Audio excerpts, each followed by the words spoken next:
Hi! We have Melina already. Melina, you're so prompt.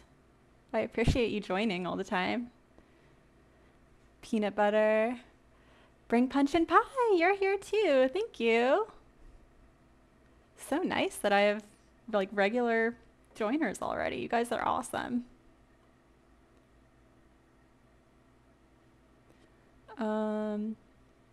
So my plan for today, I posted on Instagram. I don't know if you guys saw, but I have a new commission to start on, and I don't have a free board because all my boards have projects on them already. So I have to make a new board, and I got a ton of questions from people on how I make my board. So I figured I might as well just make that live, and then we can start on the commission piece on that board. How are you guys doing today? You guys up to anything exciting? CMB's here too, yay! I hope you guys all had a good weekend. Mine was very busy and not very glass filled, but it was busy. If any of you did anything fun, tell me about it. Anything fun for Mother's Day?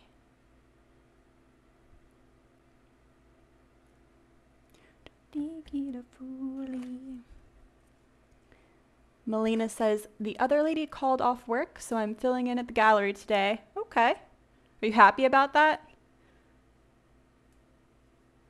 I remember back to like my waitressing days whenever someone would call in and I'd have to go sub for them.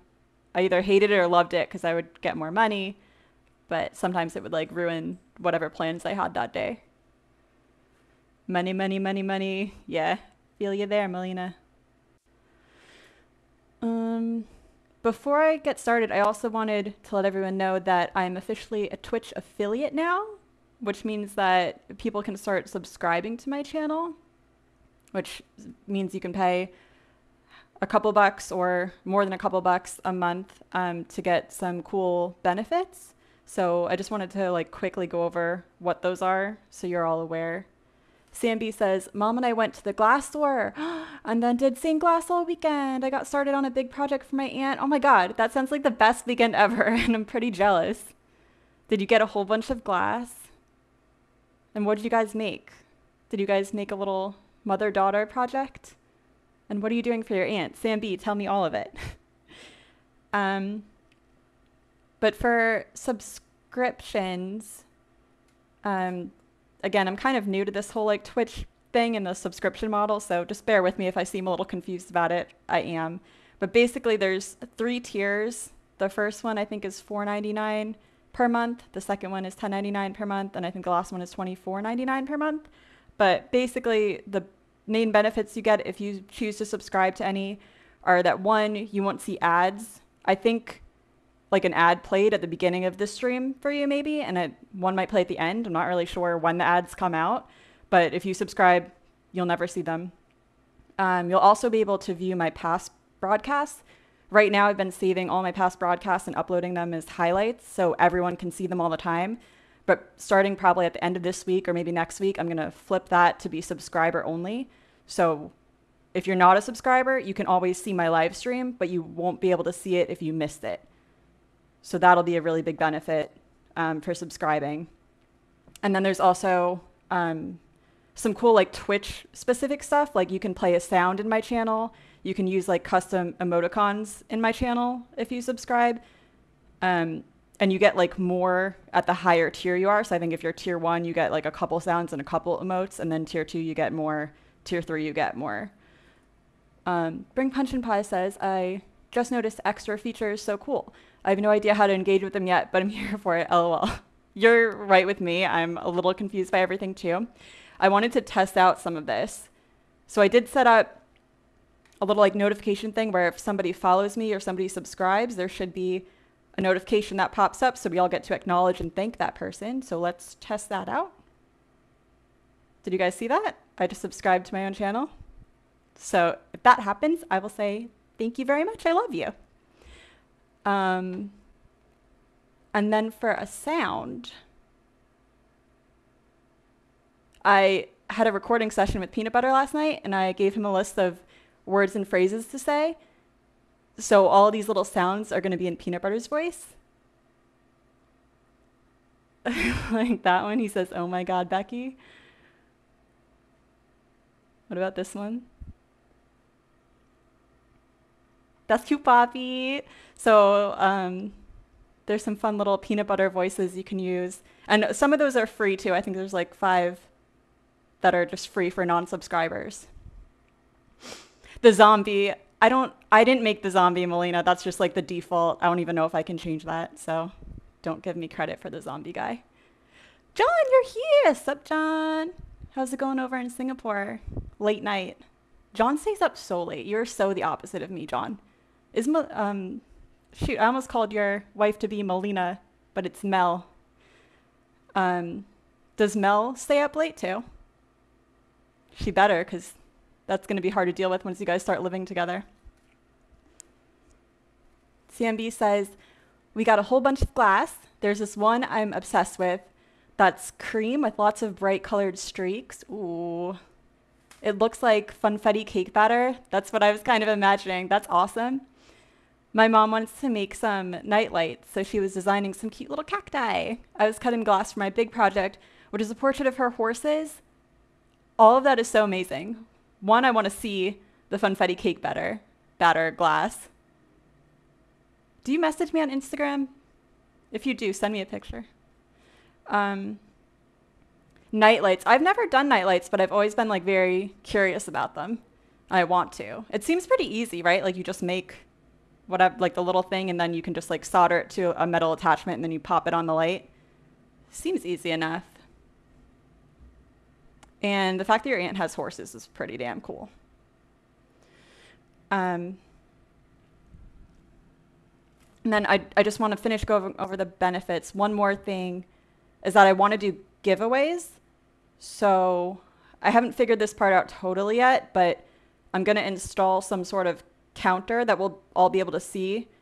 And as I get donations, the counter will increase, and I'll set it to some amount. Like once we get to like $50 or $100 of donations, I'll do a giveaway for everyone who subscribed to my channel.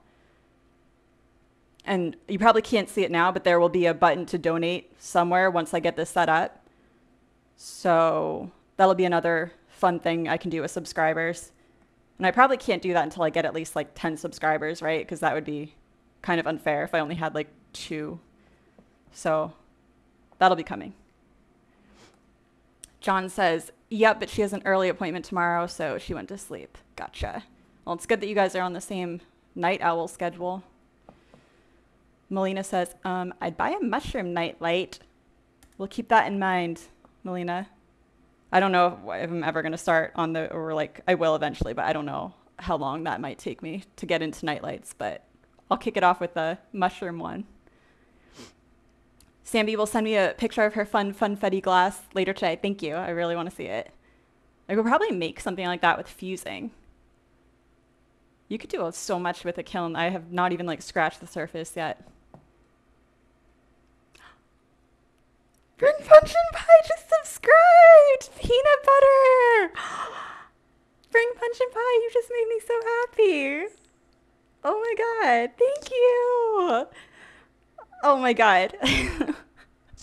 I know it's like not a lot of money or like a big deal, but like it's like a big milestone. Clip it! I don't know what clipping means, but when something big happens, you're supposed to clip it. Thank you! You're the sweetest! What if like normally when people subscribe to a channel, the person will like do a dance or something? What if I just like broke down into tears every time?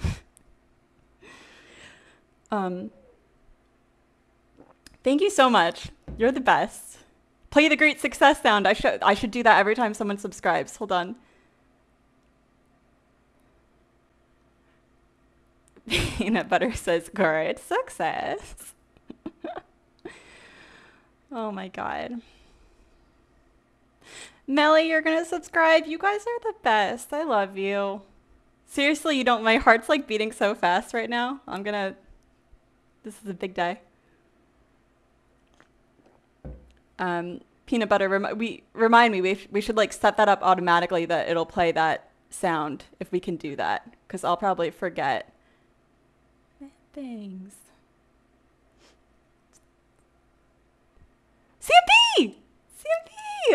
god! Great success! Thank you, Sampy. Oh, you guys are so sweet. It's I don't know, it makes me feel really good that like, even though I've never met some people, most of the people I interact with, it's like I like feel like I have like a little family. I mean, not just with streaming, I mean with Instagram it started, like a lot of people messaged me and it's like just a lot of love getting virtually. This makes my heart really happy. John, you're loving the trip sounds. Let me play a couple more. Oh, I like this one.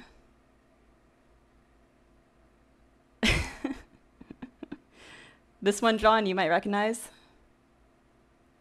from Rick and Morty. My man. There's some good ones.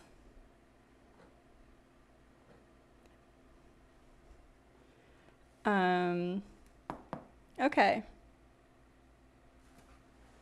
And also, just another FYI, any money I get from subscriptions or donations or whatever goes right back into my glasswork. So, you know, you're just funding my ability to buy new glass and, you know, like nightlight materials and stuff to make like newer and cooler products. So you're kind of helping yourself in a way. If you like to buy my products, you're funding better ones for yourself. So it's not just for me. Hopefully it's a little bit for you guys too. And like making this stream better too. Like some of my short-term goals with any money I make off this is to like get Millie. Thank you. Oh my God, Melly, you're tier 2. Melina, thank you, thank you. I need to think of like some like special way I can celebrate when subscribers subscribe, because it seriously means the world to me.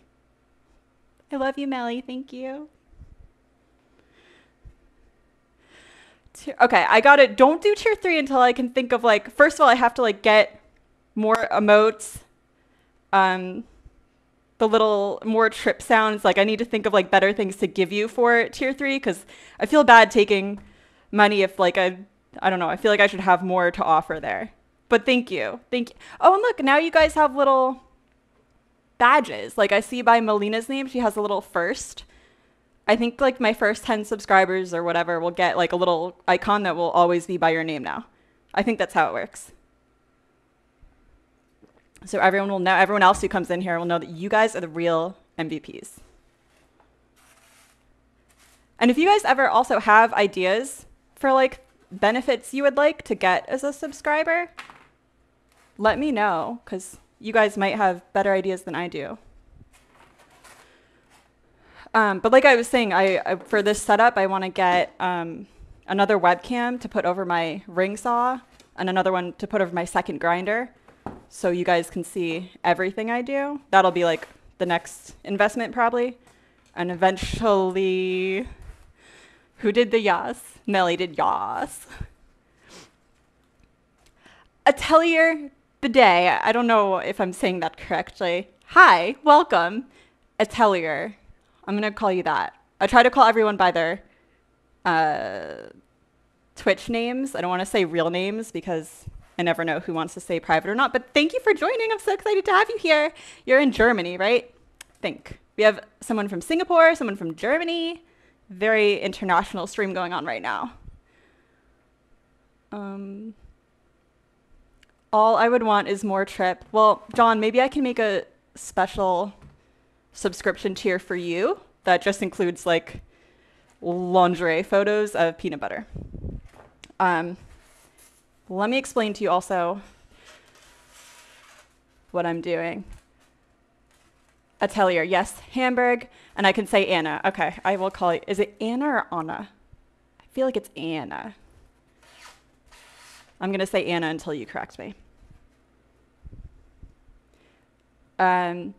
So thank you again for my subscribers. I'm gonna be hyped about that for like a month probably. So what I am doing is creating one of these boards. These are what I use to put all my designs on. So I'll tape the pattern down, and then I'll use little push pins to keep the glass in place. And like I was saying earlier, all my other boards have a project on them right now, and I need to start a new commission. So I have to make a new board, and I thought it might be good for you guys to see this.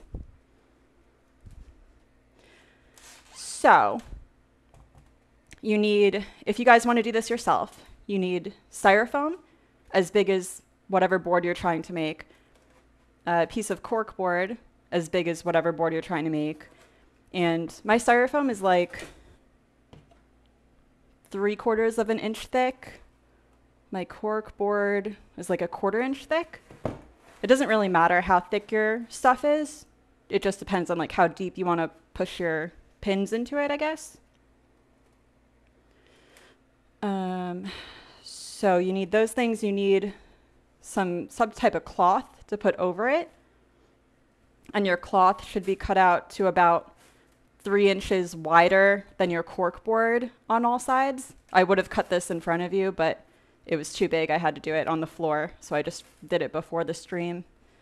You need some glue, you need some tape, you need a marker, and you need a knife. I think with all these materials, you can do what I'm about to do. So, start off by cutting your styrofoam and your cork to the exact same size. This I just ordered off of Amazon. It came in like a pack of 10, and it's like 11.75 inches, I think. So I'm just gonna cut my styrofoam to be that same size.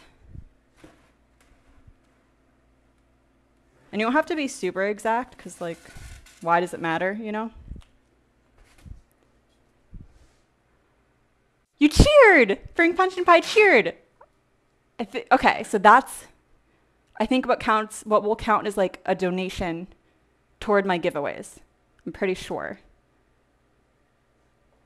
I might have to look into that more. But thank you very much. When you cheer, it costs a certain amount of bits. And I believe 1 bit is equal to like 1 penny in US dollars. So 100 bits would be $1, I think. That's my understanding. There might be I think Twitch might take a part of that for itself, but I don't really know how much. So I'm just using my X-Acto knife to slice the styrofoam as straight as I can.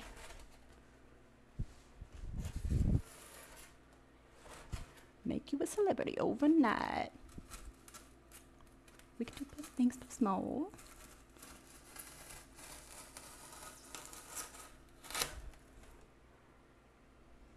I received a level 1 hype train emote.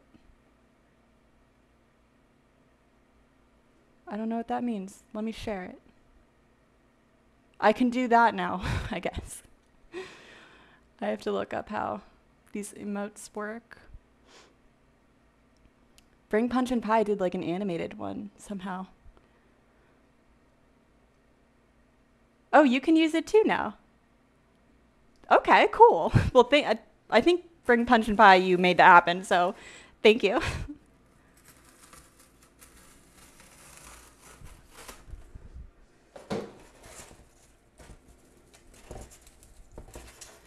I was trying to cut this out in like its own square, but I might have to chop the whole thing. I don't know if styrofoam will break the way. Styrofoam literally all over the place now. That's fine.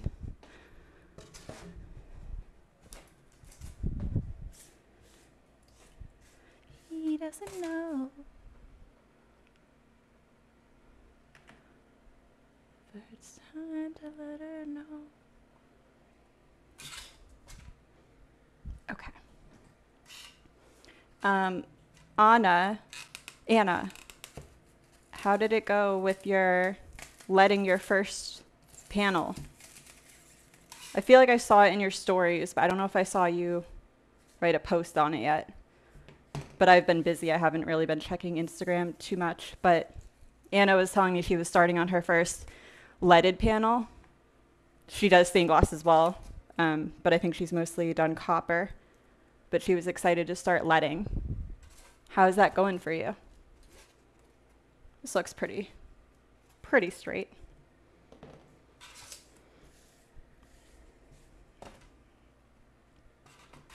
So now we're just going to glue this cork board on top of the styrofoam. And I use Well-Bond glue to do this. Pretty sure you can find it at like any crafting store. And I haven't used mine in a while, so the glue in the tip is all like hardened, and I'm not going to be able to get it out that way. So I am just going to pour some on. And then maybe use a knife to spread it out.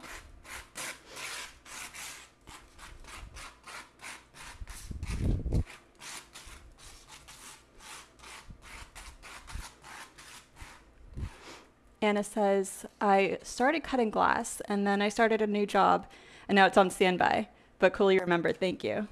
I also remembered that you were starting that new job. How is that? Do you like it?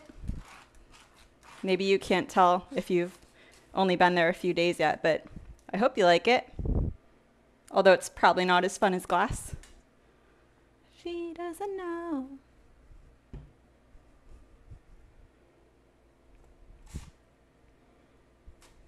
So now I'm just pressing down my cork.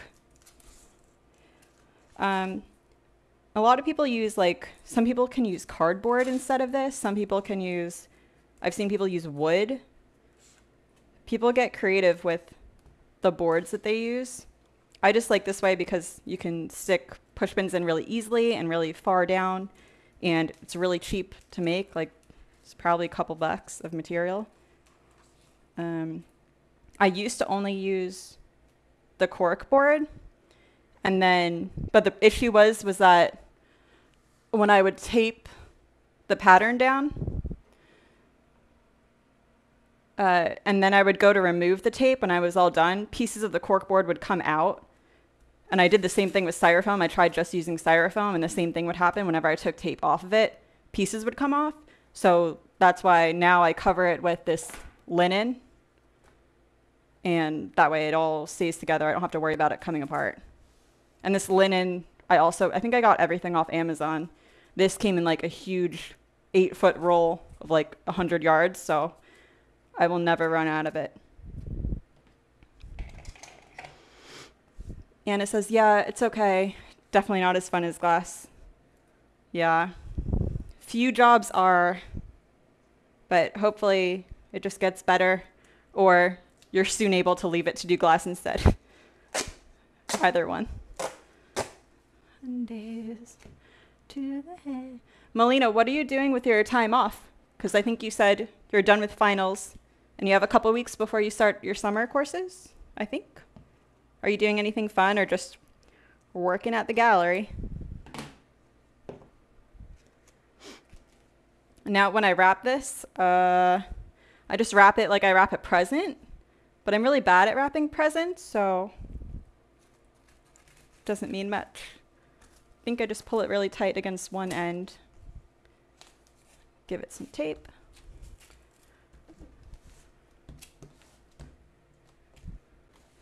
Had to get this far. Pieces on the floor. Oh, see your days for the rest of my days. To the head. You definitely want to make sure the linen is really tight, because when you do pull the pattern off with your tape, it does like pull on the linen a little bit. So if it's not super tight, it'll start to get kind of saggy on the front, and that's not awesome.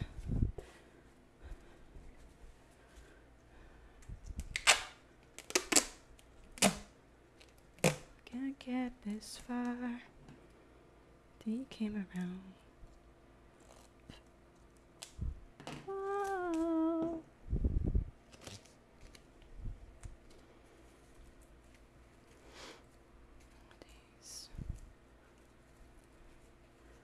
So like I said, just like a badly wrapped present is kind of what I'm going for here.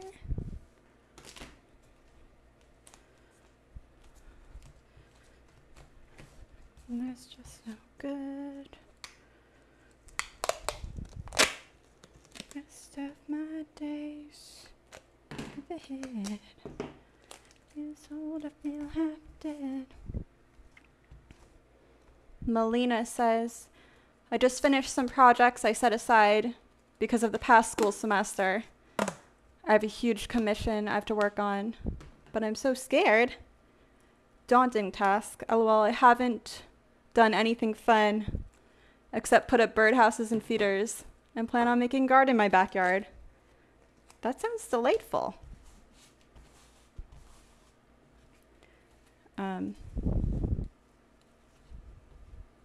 Are you making those birdhouses? Melina makes, what would you say, like mixed media art? You do a bunch of different kinds of things. And she just launched her website to start selling stuff. So I was excited for you for that. But are birdhouses something that you like make, or you're like buying those and just putting them around?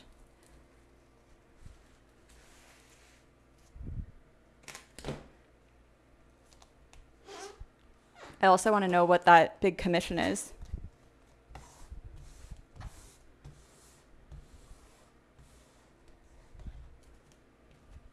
Bring punch and pie. I have to meet for now on a work call, but still watching.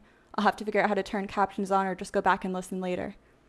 I should turn them on for you. I don't know how. I will make a note to figure that out.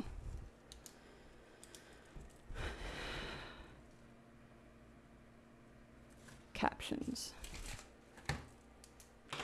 Yeah, like some people can have like a little window where it displays their chat as people are typing so everyone can see.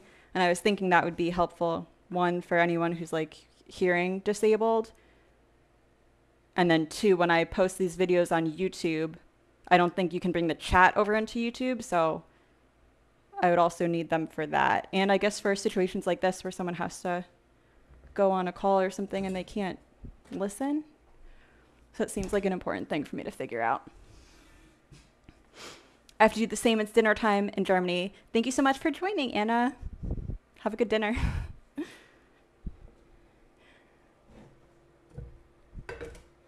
And I'm just going to take one of these huge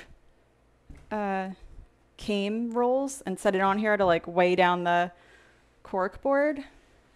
Make sure it is sturdy on that styrofoam. And then I'll start cutting our glass over here for the commission project. And by the time the glass is cut, we should be able to use that board.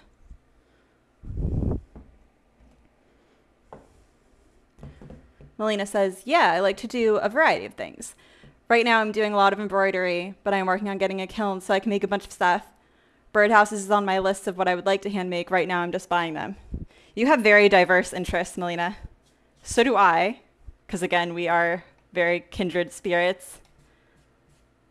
That's cool though. Do you have like a studio that you work out of? Because to do all those different kinds of activities, I would think you need a lot of room. And personally, from my own experience, I know one room is like not big enough.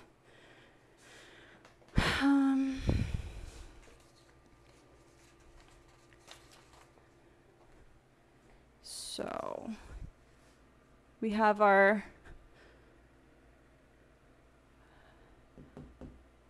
pattern over here, and I think, let me turn on this nifty image I set up over here.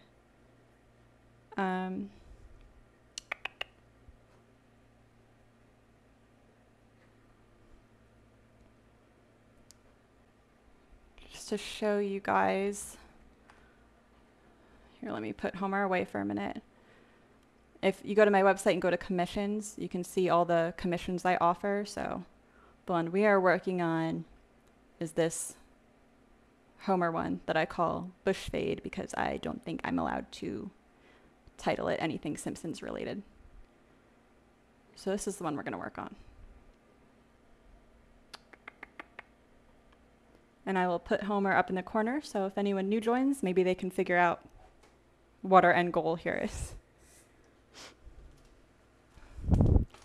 Melina is slowly turning her parents' basement into my studio. Nice. I hope it's very big. Another Homer. I love him. Yeah. I think this is like my fifth or sixth Homer. He's definitely a fan favorite. That's the thing, like, these pieces that are based off of like cartoons or video games or basically anything copyright that's already copyrighted and is super popular are always going to be like big hits and like get you like a lot of attention on social media and probably get a lot of orders. But they make me nervous because like technically they're copyrighted by someone else. So I don't really do them very often.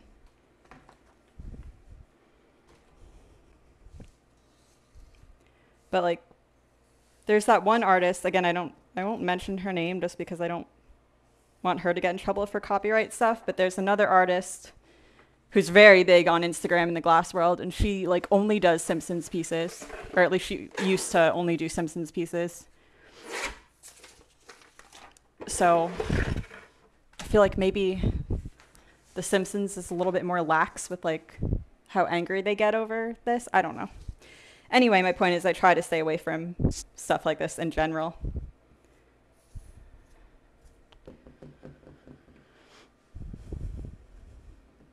One of the best memes out there. Yeah, it is. T-Swift. Yeah. I don't have a ton of T-Swift songs, but I have a couple. I really like Gorgeous by Taylor. I think that's my favorite Taylor song. Melina says, I know what you mean about the copyright. I wonder how people don't get in trouble with that. I'm scared too. Yeah, I mean, they do. Like, I know Baby Yoda was a big thing that Disney came down about. Like, when that first hit the theaters or whatever, a ton of Etsy shops started making Baby Yoda merch, and a ton of them got, like, shut down. Like, your whole shop was deleted off Etsy because Disney started suing. So it definitely does happen. Like, you should be scared about it.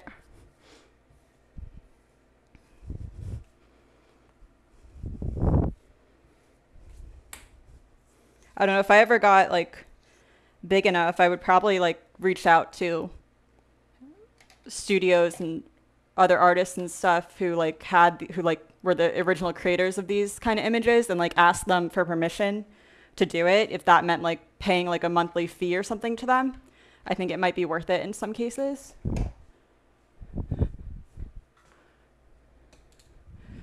I just have no idea if they would be down with that or like how much that would cost.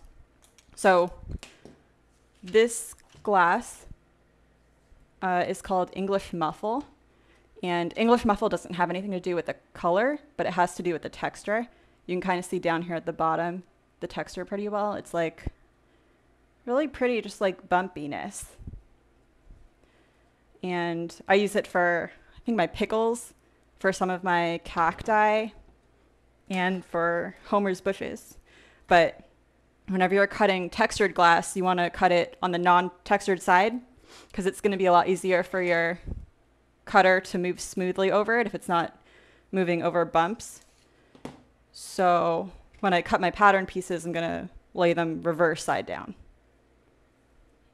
Make sense? Till it's cheap. Melina says, there's a guy I follow who sculpts these skulls and will do famous stuff with them, like turn half of the skull into Darth Vader, Alice in Wonderland type things with it. And I'm like, how does he get away with this? Does he have a license to do this? I just don't get it. The art's amazing though. Yeah, I mean, I see the same kind of stuff. It does sound really cool, one thing. But I see the same kind of stuff all the time and I wonder the same thing. I think in a lot of cases, they're just kind of risking it because, you know, something like Fox or Disney or something that big, they're probably making so much money that it's like not worth it for them to go after artists that small when they could be going after, other networks or somewhere they could make real money. Because, like, honestly, if you think about it, if they, like, sued a small business over that, how much money could they possibly get from a small business? Like, not that much, right? But if they sued another channel or media owner, they could get $1 billion. So I would imagine you got to be pretty big before they come after you. But then again, look at the Etsy stuff. I guess I should do both of them. And then we can do one circle cut. And then down the middle. Maybe that would make the most sense. It's always kind of hard to figure out what's going to save the most glass.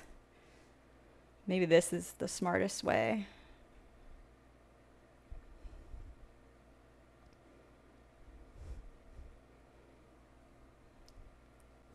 Why is my nose so itchy?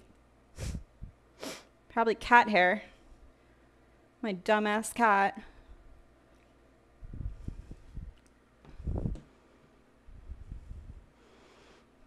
Famous stuff. I don't know why I phrased it like that. I got it. I understood. Made perfect sense to me.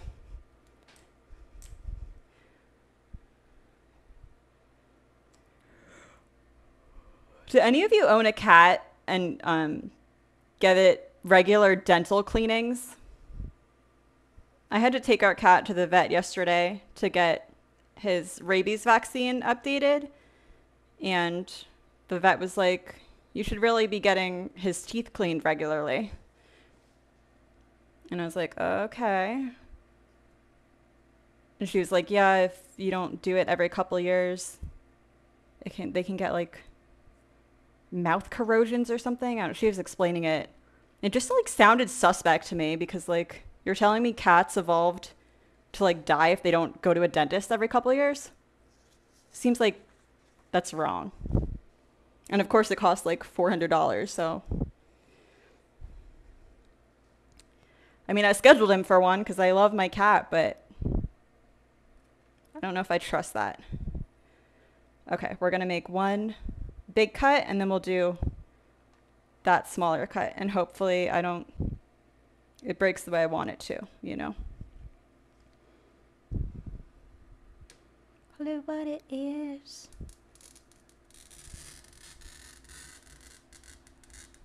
Life goes on.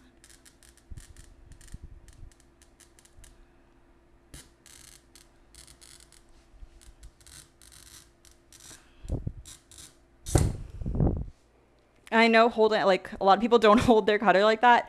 Normally I don't, but sometimes if it's a very long cut, especially with textured glass, I do because it gives me extra pressure. And the more pressure you apply, the more likely the glass is to break along the line you cut it on. If you don't press down hard enough, then it's liable to break whatever way it wants. I'm going to mute you guys while I tap on it because I feel like it might be really loud and annoying.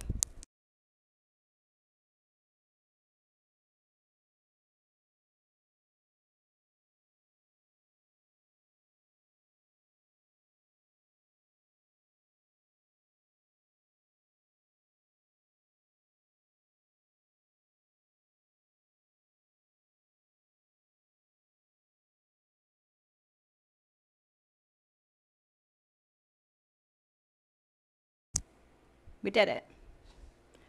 And other people have commented in my stream that I'm not wearing goggles.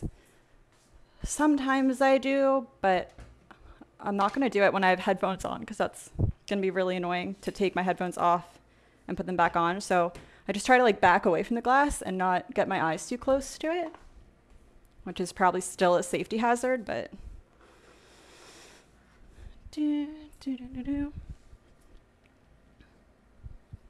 Samby says, it also has something to do with what we feed our pets. Human health declined significantly once we started participating in agriculture and processed foods. Yep, I thought about that too. Good, very good point, Samby. They definitely shouldn't be eating Meow Mix or whatever. Good point. Do some people feed their animals like raw meat all the time? I would imagine if you really loved your animal, that's what you would do. That'd be so expensive. It makes sense that it affects our domesticated animals too. For those at home, it's loud AF. Really, babe? Could you hear that? Remember what it was like when we were living in that little Washington, D.C. apartment? When I made like a really big dragon piece. It was like one of my first pieces I ever made. And so I was tapping all the time because I didn't know how to make good cuts. So like I would tap and grind a lot. And poor Peanut Butter had to just be in the same room all the time. That I could never forget. And I could protect me from you that night. Your fingers. 'Cause we stayed up all night. You and I were everything. I can't imagine how loud it is. I wouldn't think it'd be super loud. It's maybe louder than you would think, especially when you're Peanut Butter and you're on a work call.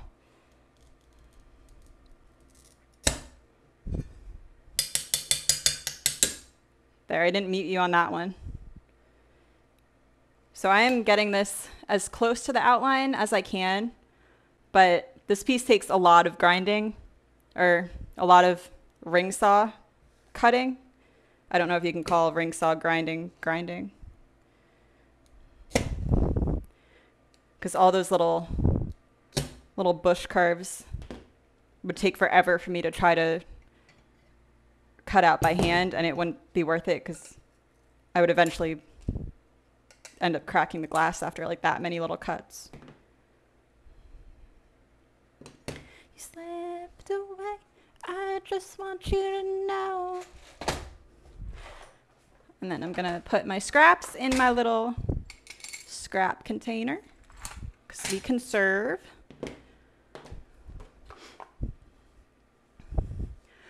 I still don't understand how that carving doesn't break the glass. Yeah, it's kind of wild, right? It's just, I think it comes down to like the structure of glass at like a molecular level. I seem to remember in my chemistry course in college learning about that, and like it made sense. Something about like the way the crystals are aligned. But anyway, if you just put enough pressure with a very thin blade, it'll crack the way you want it to. If you don't apply enough pressure, that's when it'll go crazy and crack whatever way it wants to. Cutting takes a lot of practice before you're like really comfortable and good at it. I say all the time, it's something I still feel like I need to improve upon.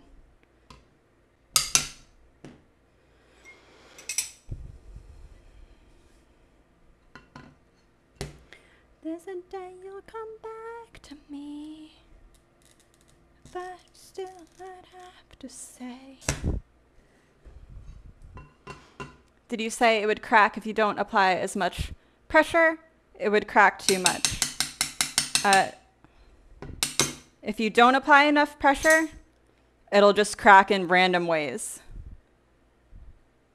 And I've had that happen where like I'll have a big sheet like I had with that green, and if you don't apply enough pressure, it might just crack like through the whole middle of the glass, and then your whole glass sheet is in a bunch of small pieces. And that really sucks.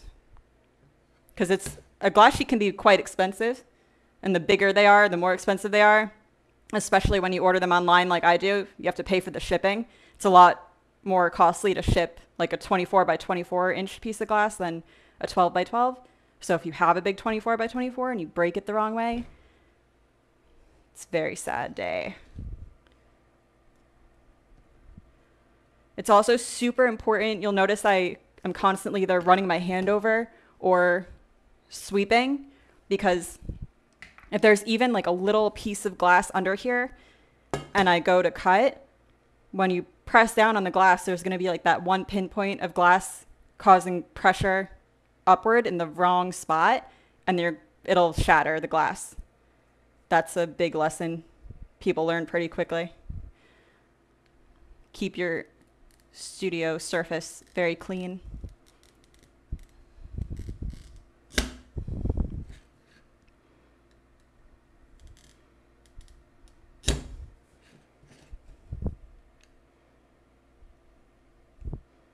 I'm not going to cut that bottom one. I feel like that's not going to work well. When it's a bigger cut, I tap. And when it's a smaller cut, I use the pliers. I don't really know why. I feel like when you've been working with glass for long enough, you just develop these like instincts that you can't really explain, but like you know what method is going to make the glass break well and what's not going to work.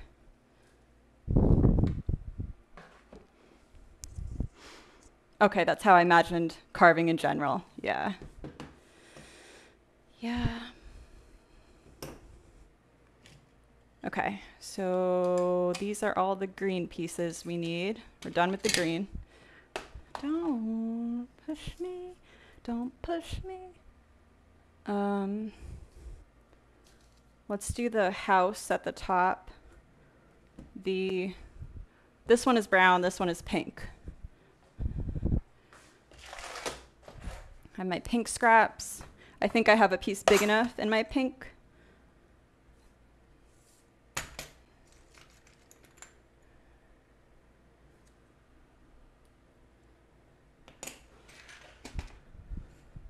I think probably every glass artist, like, favorite part of getting materials is ordering new glass. I know it's definitely my favorite. And what I personally try to do is just every time I order glass, I order most of mine online because our selection here in Florida isn't that great from like in-person stores. Every time I order glass, I'll obviously get whatever colors I need, but then I'll also get like a few random colors that I don't have any purpose for. I've just never had them before. And that way I can build up a really good inventory of all different colors. So that way, whenever I get a custom commission, I'll like already have that color in hand. It's been very convenient. Like I remember when I first started and I would do a lot of pet portraits and I only had like 10 colors of glass. Every time I got a new pet, I'd have to go online and try to find the right glass. So having like a library of them is really helpful. It's like with your embroidery, Melina, if you only had like 10 different string colors to work with, that would be very limiting for you. It's like the same with glass, but way more expensive. Push me, don't push me. Samby says, I cut on a waffle grid to help with those dangerous little spicy glitter pieces. Yeah, I have one too. I don't know, I don't love it. Not for any reason. I think it's just because I just got that like last year or this year even. So I think I've just been doing it this way for so many years that like my hands are just used to this. But I know a lot of people use it like religiously. And it is super helpful for cutting.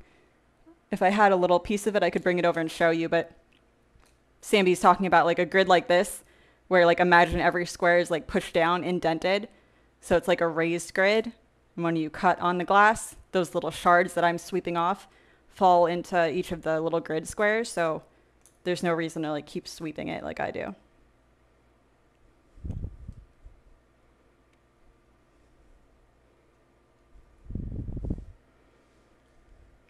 That is super helpful. I'm assuming you have the Morton surface.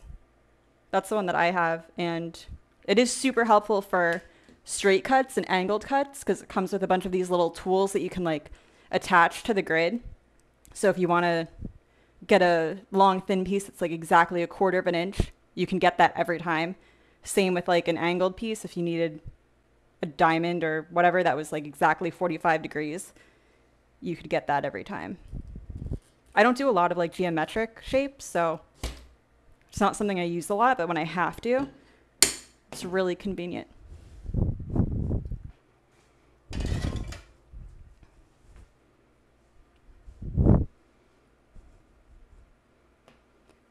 Melina says, yes, I feel like glasswork is so expensive. It's definitely one of the most expensive artistic hobbies you can get into. But I don't know, I guess if you're frugal about it, you could make it work.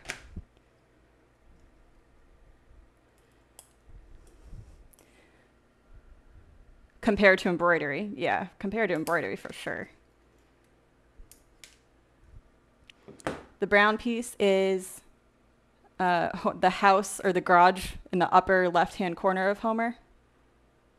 I think it's a garage door.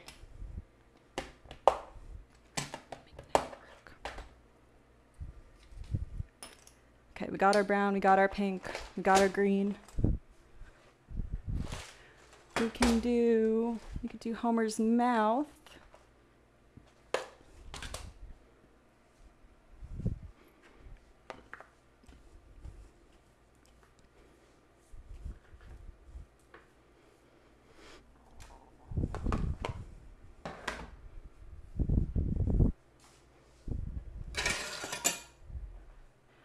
Expired tags. CMB says, I don't have any tools like that for it. Oh. My mom taught me on her huge ancient grid that's older than I am. Then she got me a set of detachable ones as a gift. Oh. Your mom has an OG grid. Like the detachable ones that can you like add on to your big ones to make it like smaller and larger, I'm assuming.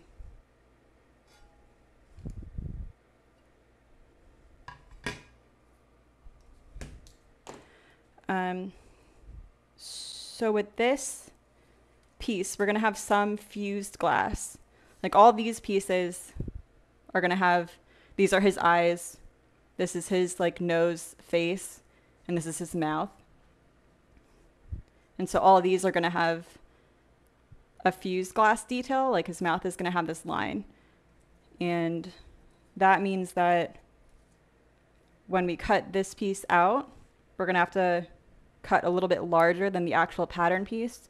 Because like I've said before, when you put a piece of glass in a kiln and it heats up, if the glass is thinner than a 1/4 inch, then it's going to contract, which means it's going to pull in and the piece won't be as big as the pattern piece, if that makes sense. So we have to make it a little bigger. I'm looking for my other Sharpie, but I can't find it. I don't like to use the oil-based Sharpies on pieces I put in my kiln because I feel like they might not burn off, and you want the marker to burn off in the kiln so you don't have a black mark on it. I mean, I could just seal wool it off too, but. So when I do this, I'm not tracing exactly along the pattern.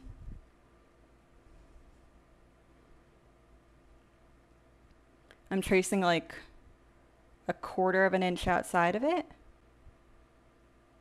And that's what I'm going to cut along.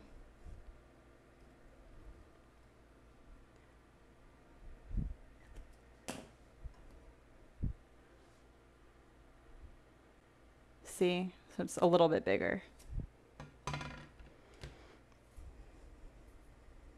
You're so stuck up. John, I think I know what to get you for your next birthday present. A hand vacuum. If you can find one that doesn't have to plug in anywhere, I would gladly take it. A cordless one. Because my problem in this studio right now is that every single outlet is maxed out. Which is also a problem when it comes to streaming because I only have so many ports to like plug my attachments into. So same thing with like lighting, like your ring light, for example. I realized I don't have a plug for it. Like all my USBs are taken. All my plugs are taken. So you can't gift me anything electric.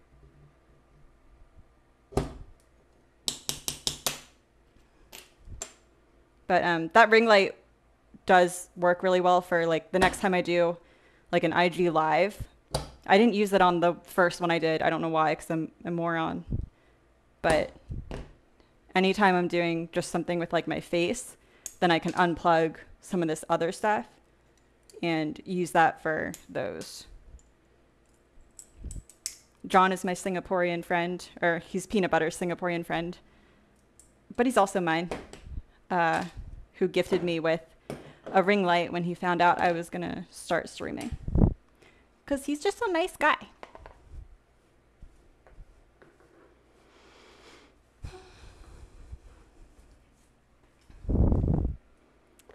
Sam B says, exactly, you can have one square that's like 10 by 10 or snap 6 together to have a big surface. That's super convenient, especially if you don't have a big studio. I don't know how big of a space you work in, but I'm sure that's nice if it's not super large. Play away with words, the way you see the world, the way you see the world. Play with words, the way you see the world.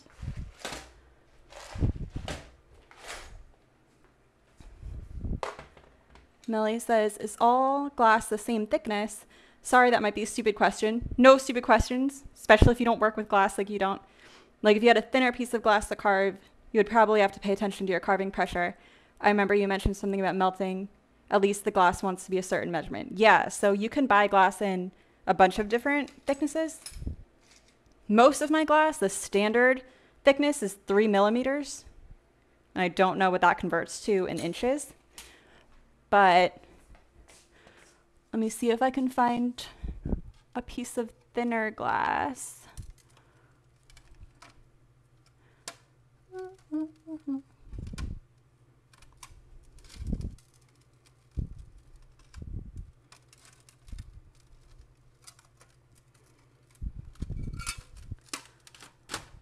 Okay, like you can also get it in 2 millimeter thickness.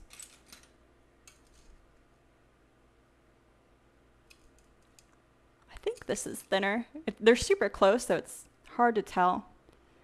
But I think the yellow is 3 millimeters and the clear is 2 millimeters thick. And generally, I don't really know why you would want to use a thinner glass for just normal stained glass projects. I personally get the thinner glass for when I'm fusing, because if you want to use some glass, if you want to heat up some glass, you have to put a layer of clear over it, because if you don't, the color will change. So I use the thinner glass to put over that kind of glass, just because when I take out my finished fuse piece, I don't want it to be like super thick. So the thinner, clear glass I can put on top, the better, if that makes sense. Sam B says, I mostly work in my shed during the summertime. In the winter, when it's cold and snowy, I move my stuff inside.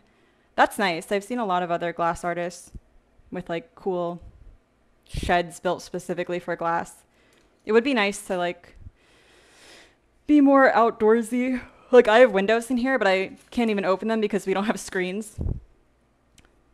Don't know why, we just never got around to doing it. So all the bugs will come in. But that would be nice.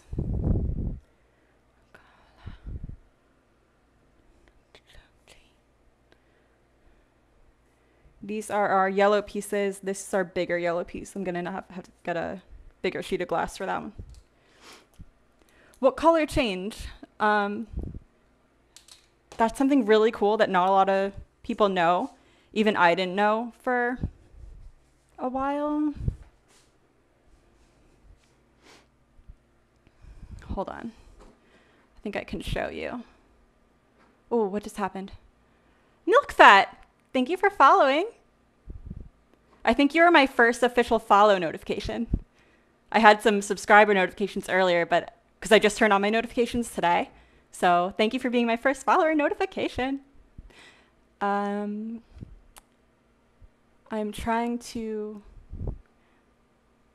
Boxy Mandrews, number 2, thank you. I'm trying to show you guys a piece of glass that changes color. 318. 318.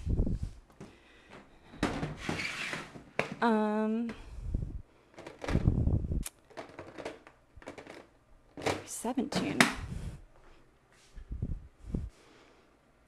John, you weren't following me.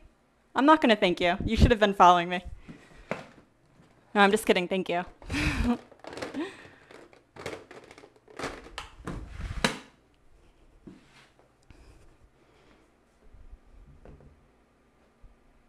Sorry, bear with me. I'm trying to show you guys something cool.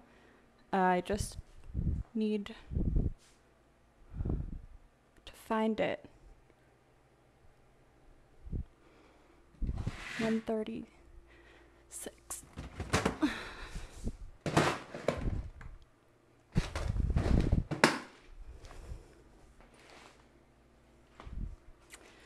I don't have great examples. Let me show you one, what I'm looking at over here. Monitor 2.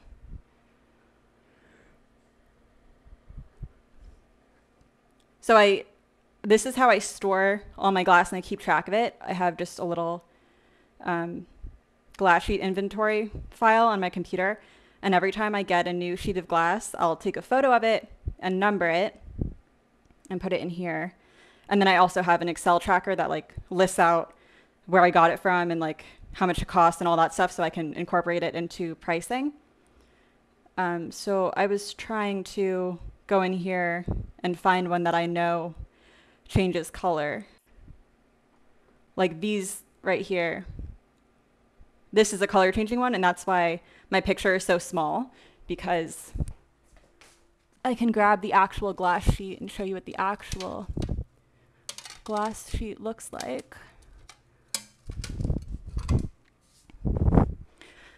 So I had to take a picture of it after I had fused it. This is what happens to the glass after I put it in my kiln. It turns this bright yellow color. But this is that glass, just normally. So it's clear, and then when it goes through the super high temperature of the kiln, it'll turn that color.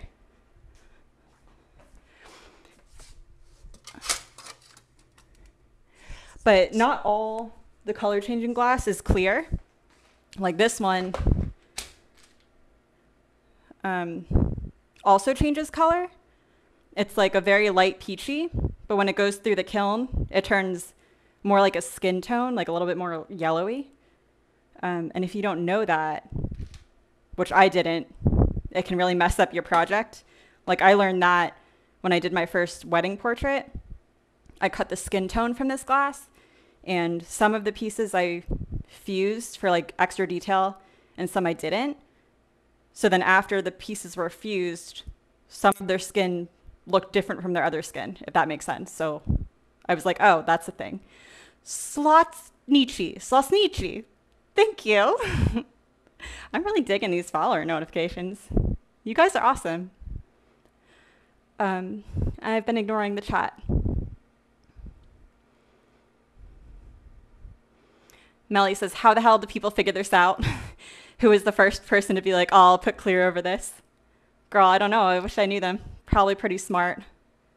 Milk Fat is laughing. Melina says, sorry, I'm taking away from your work. No, please, everyone ask all the questions you want, because one, I'm still nervous during the streaming thing. I'm new to streaming and I'm nervous. So the more you guys talk and give me things to talk about, the less I feel like I have to come up with something on the spot. So keep asking. Milk Fat, you did start a trend. Thank you. John, you unfollowed and followed again just to pop up. Okay, you're forgiven. You get your thank you then.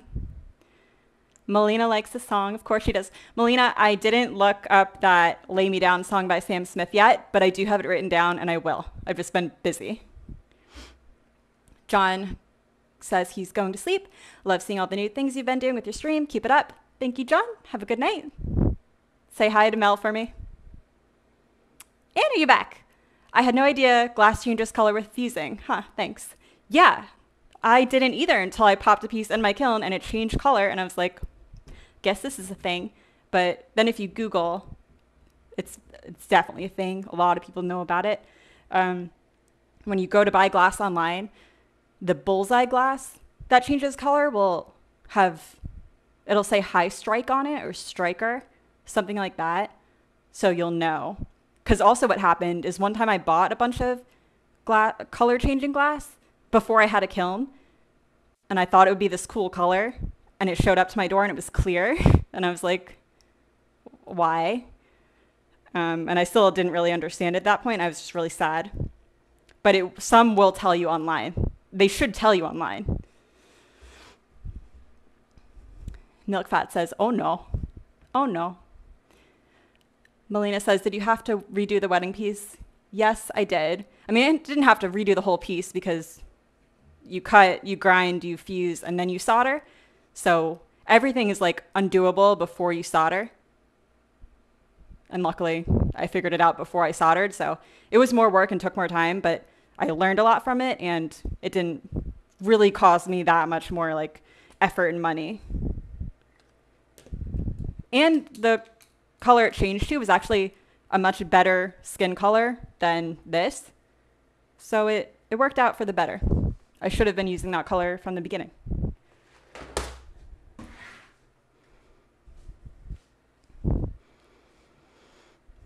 Anna says that's sad. Yeah, I was very disappointed. Because one of the colors was like a really bright pink. And if you work with glass, you know, bright pinks can be really hard to find. Same with like bright purples. So I finally found one and I was super psyched about it, and then couldn't even use it because I didn't have a kiln. But now I can. And I haven't used it yet, but I will. See if we have a smaller scrap.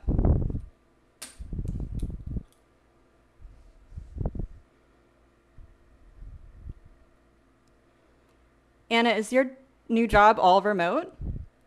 Or is it just temporarily remote until COVID is less of a risk and issue? Like, I know that's how a lot of jobs here in America are. Like my husband's, for instance, everyone's remote for now, but the company's just basically like, eventually we're going to go back into the office. We're just not sure when yet. But then I know some companies, like I think it was Twitter, came out and was like, we're just going to make all of our employees be remote forever. Which is yours? I just sail away. Mr. Face. If the tide's too low for the undertow.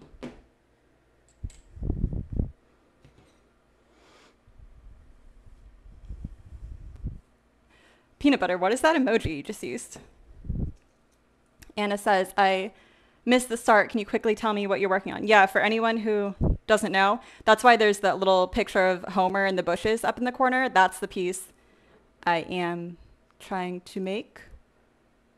And I was showing you guys before, if you go to glassworkpixie.com/commissions, that's where you can see all the commissions that I offer. And this is the one right here. I just got an order for it last week, so got to start on it now.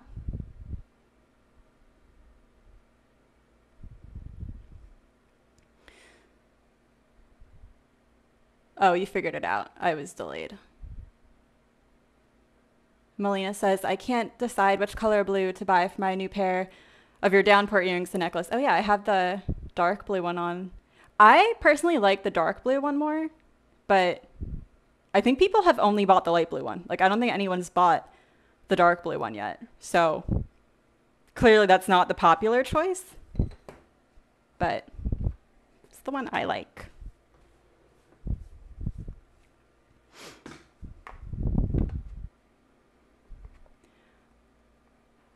Oh, you bought Melina says my first pair that my cap broke was dark blue.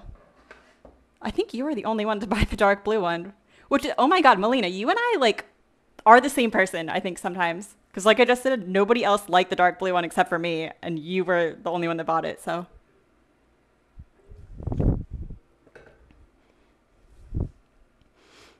Anna says, no, you have to go to the office. It's a tiny, tiny company, so I have to learn the strings on site, and then I'll be able to do whatever. But for the start, I need to go. But you get tested 2 times every week and hope for the best? That sounds annoying. But I think the tests now are pretty quick, right? Like I think in the beginning they had to like shove something way up your nose. But I think most places now offer like the quick, is it a cheek swab test maybe? So hopefully that's not too bad.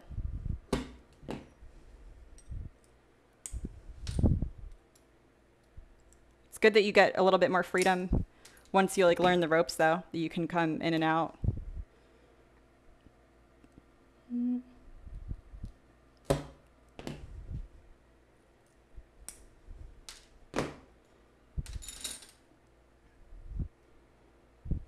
Okay, we just have this yellow piece left and we need a bigger piece of yellow because this one is going to get fused, so it has to be bigger than the pattern. Drew Sweetness 95, thank you for the follow. Guys, my ego is getting too big. I get so happy every time I get a follow or subscribe. If you're new, this is like my 5th stream. I'm very new to this, so I really, really, really appreciate that you guys are following me. It's made my whole day, my whole week, my whole month.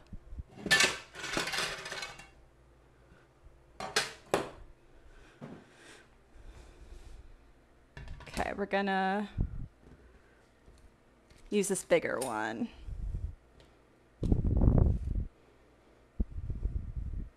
If any of my new followers also do glasswork and stream, let me know. I would love to tune into your streams. I want to learn from what other people are doing.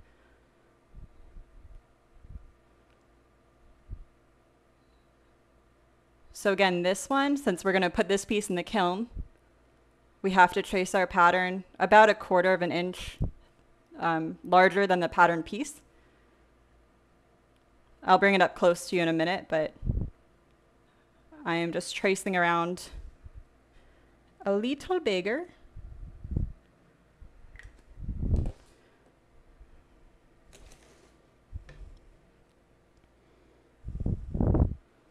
See, I just made it a little wider, and we're going to cut along the Sharpie line. So that way when I put it into the kiln and the glass condenses, it will still fit our pattern.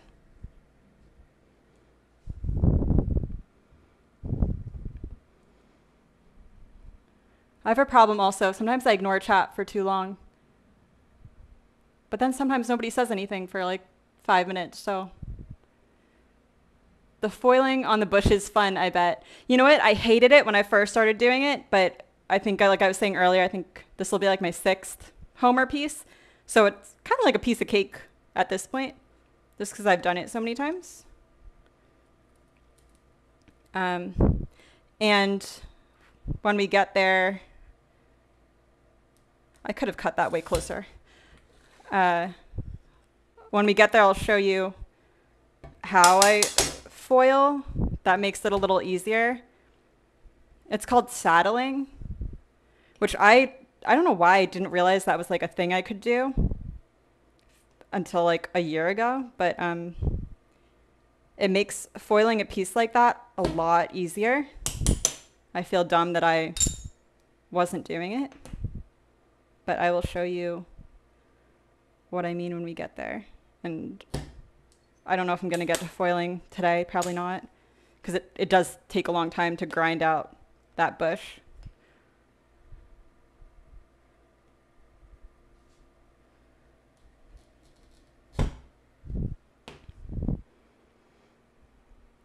Melly says, my boyfriend Damon and I are laughing. Hi, Damon. He knows we are the same person, that I have a girl crush on you. Damon, are you jealous?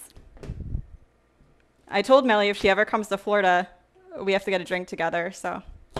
But Damon can come too. Him and Peanut Butter can hang out. Is Damon into sports and or video games? Because if he is, he and Peanut Butter would get along just fine.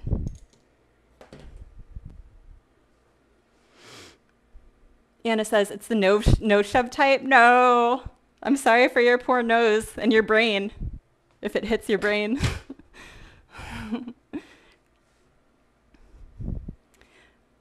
Joe Sweetness says, you're welcome. Happy to be here.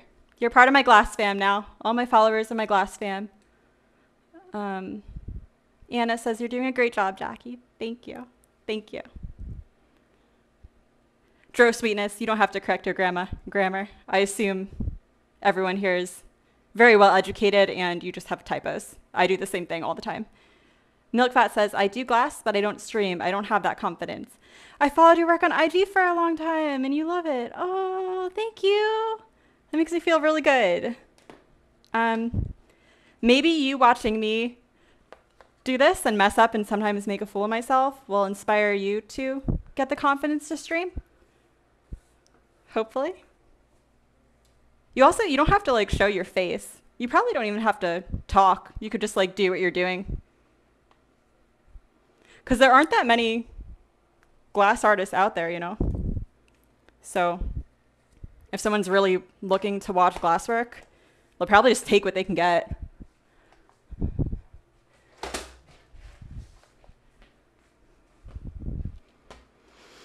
And it says like patching over the inner curves and then going over. Yeah, I think we're talking about the same thing. You put the foil on and then you put the rest of the foil on and then you use an X-Acto knife to carve away the pieces.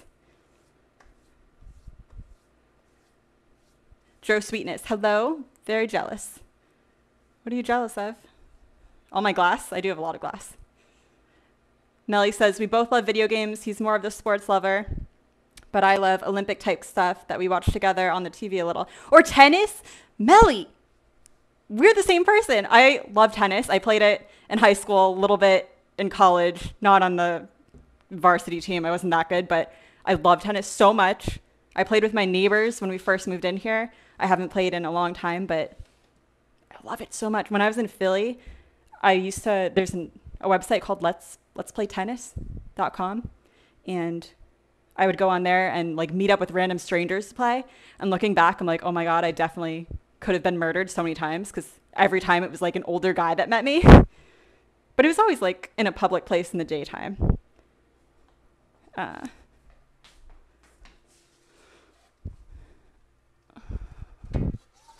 strong. Now we got them wrong. I could have got my hold on. I tell her, hold on.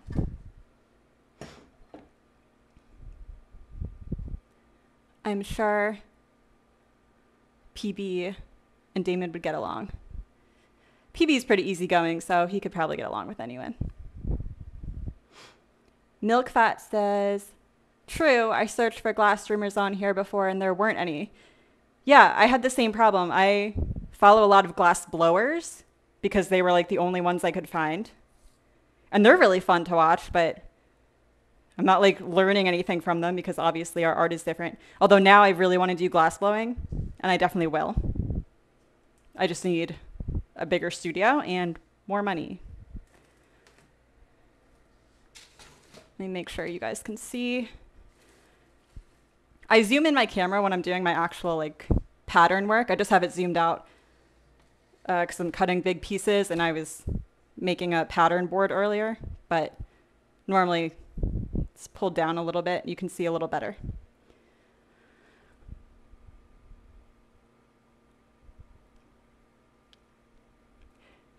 Oh, Damon is Joe Sweetness. He wanted to trick you. And OMFG, you play tennis. I am effing dead. You did too for years. The old men love their tennis. Hell yeah, they do. Okay, so if you ever come to Florida, Melly, we are going to get a drink and then play tennis. No, not in that order. We'll play tennis and then we'll get a drink.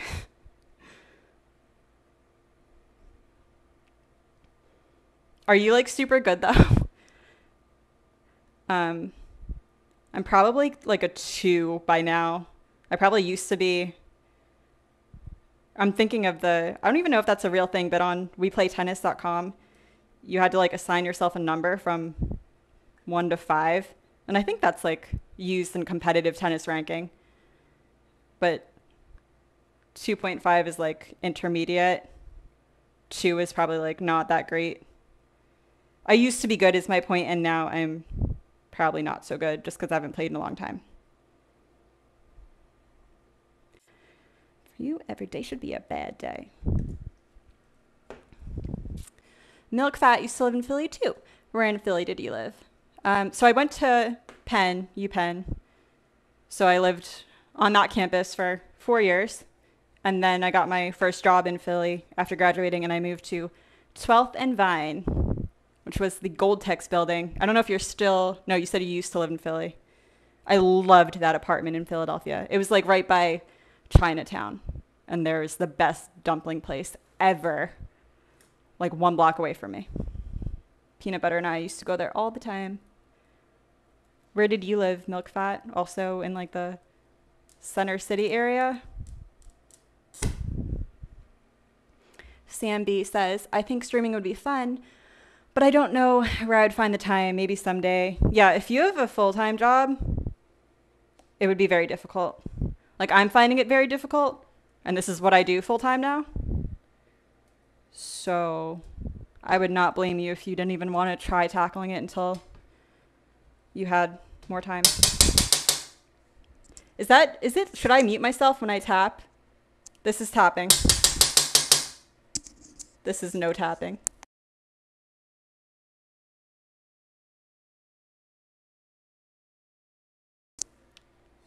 I don't know how loud that is for you guys. We're still gonna need this. I said, you get me higher. What'd you do if I told you that I loved you? Milkfat says, me too. Do you watch the Corning Museum videos on YouTube? I want to try torchwork. I have seen some of their videos. It's really cool.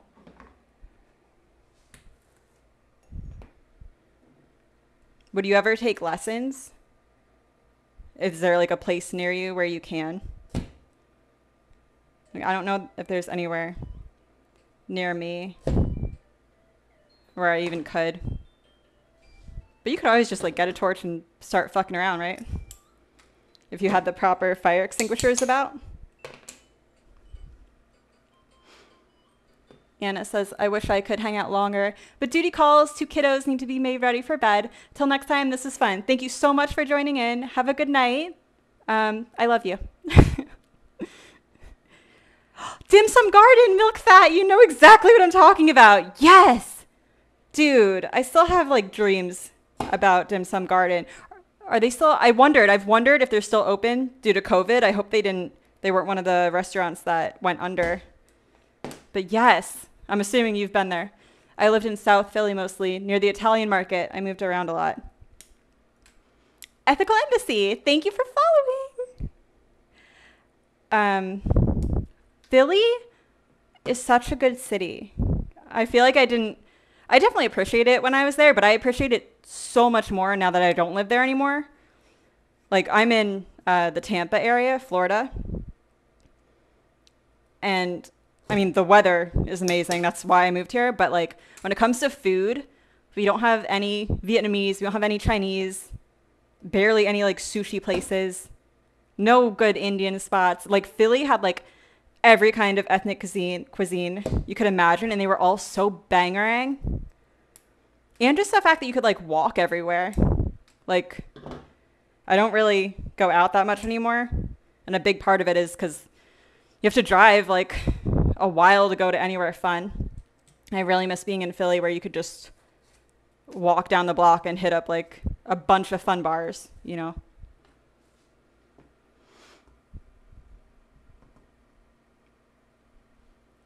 You don't think it's that loud, Melly? Maybe I won't mute myself, and if people get annoyed by the tapping, you can tell me, and I will. But I'll stop muting myself on the tapping.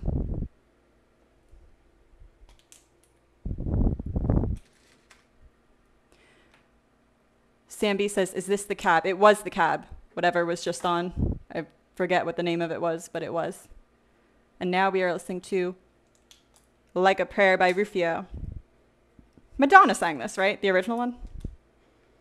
That's another thing in my iTunes library. I have a lot of covers. And I don't always know who sang the original. I feel like as an artist, it's not cool of me to be like that. But I am. I hear your voice.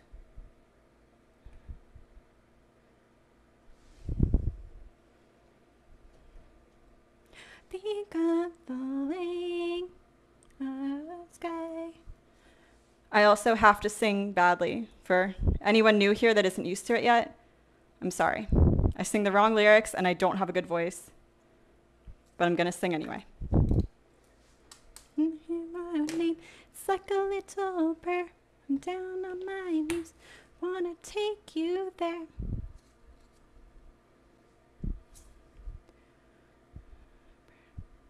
Kind of have to waste a bunch of white gloss on this cut. I could be using a ring saw. Oh, why is it so blurry?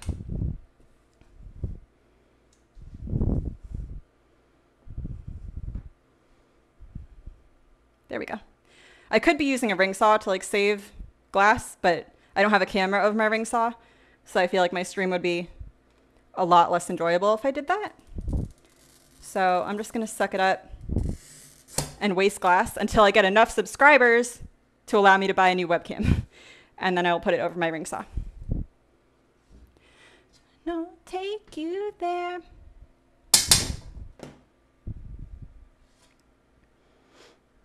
Don't forget the choo-choo train place. Oh yeah, milk fat. There's a Vietnamese pho place that Peanut Butter and I, also if you're new to the stream, Peanut Butter is my husband. He's in the chat. I call him Peanut Butter. We used to go to this Vietnamese pho place and it had like a picture of a train outside of it. We don't know the actual name. We just called it the choo-choo train place because there's a picture of a train outside. And that place was bangerang too. Milk Fat says, I go to Dim Sum Garden every time I go back to Philly. Yeah, us too. Same. I was happy to leave, but I missed a lot of the food. I haven't eaten any pho since I left. Peanut Butter and I have tried pho in a bunch of different places, and nothing has even come close to Philly. Do you want to tell us where you live now, Milk Fat? You don't have to, but I'd be curious. It's like a little prayer. Melly says, I thought you had an extra camera for some reason. I have this one over here for my grinder. But ideally, I would have one for my grinder, one for my ring saw, and then another one for my second grinder. That way, you guys would be able to see everything I do.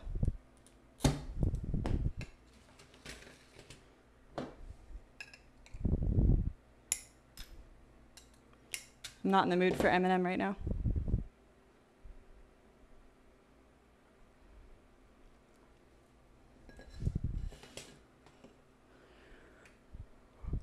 Milk Fat doesn't know the choo-choo place. It's right by Dim Sum Garden. Or maybe not right by, but definitely within easy walking distance.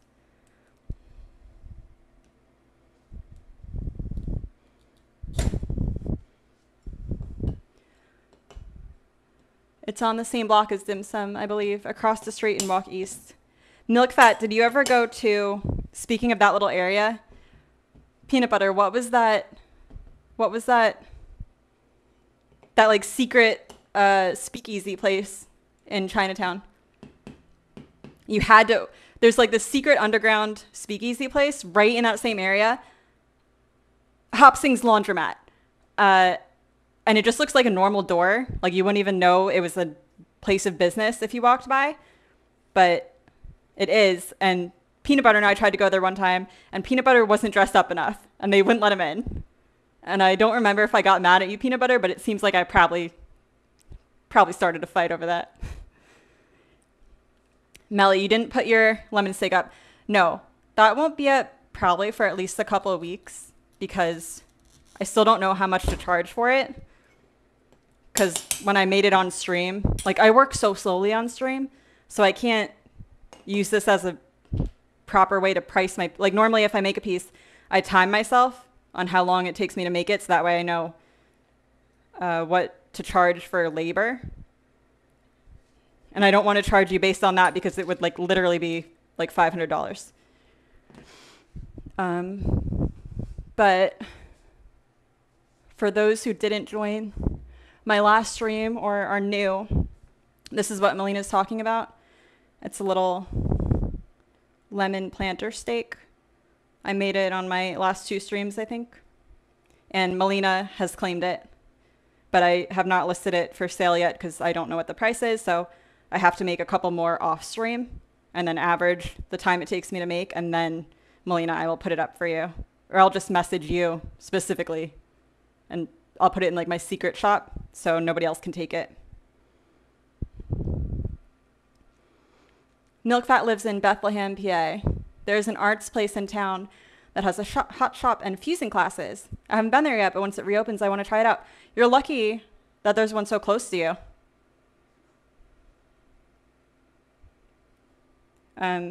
I've taken a couple hot shop lessons with my dad. My dad and I did like glass blowing at a place in New Jersey one time. It was so much fun. Do recommend. Melina, wait. Oh, the laundry place. Yeah, did you? You must have guessed Hopsing's Laundromat before I said it out loud. Melina says, you bought the earrings, necklace, and the Black Daisy finally. You're the best, Melina. Melina's like easily my #1 customer for anyone wondering. Thank you, girly. I will have it out to you tomorrow or the day after. What did you buy? Did you buy the light, this one or the lighter cloud?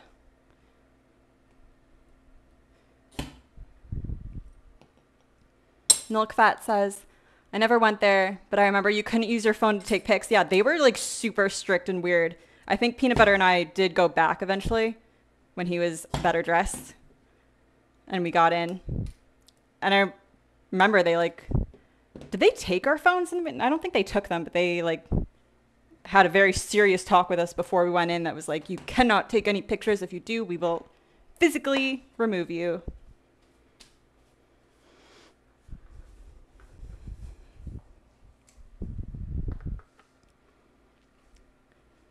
Melly says to Milkfat, you live in Bethlehem. I live in Beaver County, just outside of Pittsburgh, near the airport.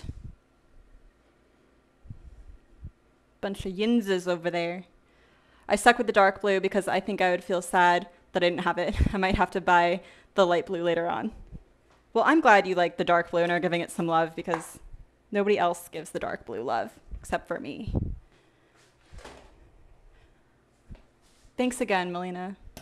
Really means a lot to me.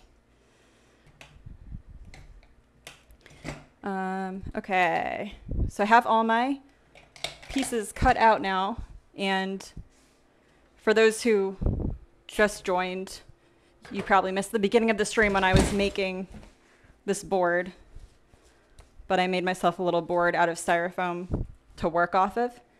This is how I work on all my pieces. I have a bunch of these different boards in different sizes. And I didn't have one that didn't have a current project on it, so I had to make a new one. And I figured it might be something valuable to do on stream so others can make it. It's just a piece of corkboard glued to a piece of styrofoam and wrapped in linen. Super easy to make.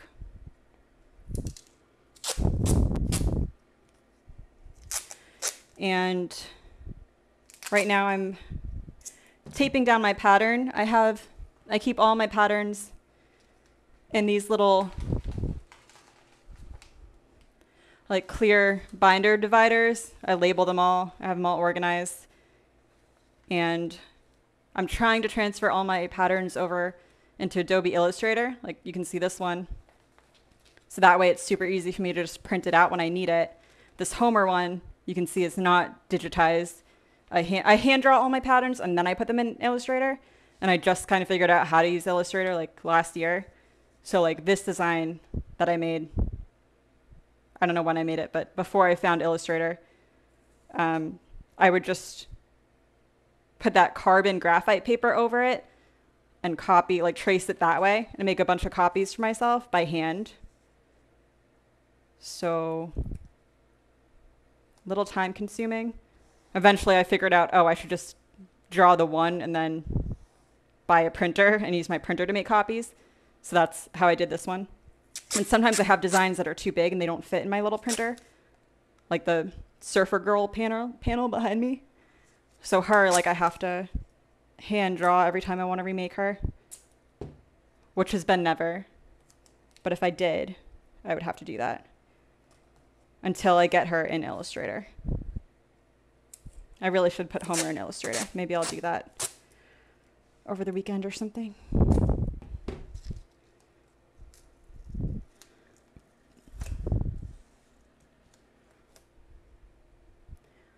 Milk Fat says, I've only been to Pittsburgh once, but I liked it there. There's a big glass studio there, I think. I went to a bar that was called the Lava Lounge or something. It was like being inside a cave. That sounds pretty dope. Melina says, I had no idea about that. Now I have to go. And Drew Sweetness will take her for their anniversary, if he's a good boo. That does sound really dope. One of my friends one time went to a bar that was like made out of ice. I can't remember where it is, but like everything in it was ice, like the bar itself, the chairs, the tables. And it looked really cool from what the pictures I saw. But I imagine you could only stay in a place like that for like an hour.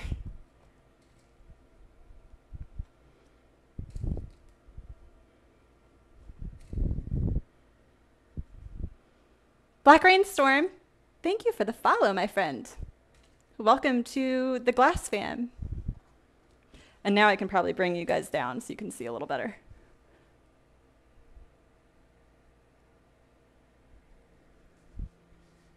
Yeah.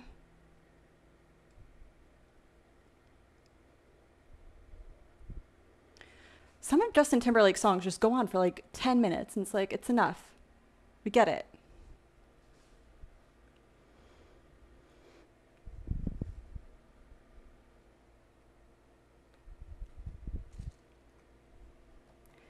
I get a lot of questions on where I get these circle frames, and I have them in a bunch of different shapes and sizes.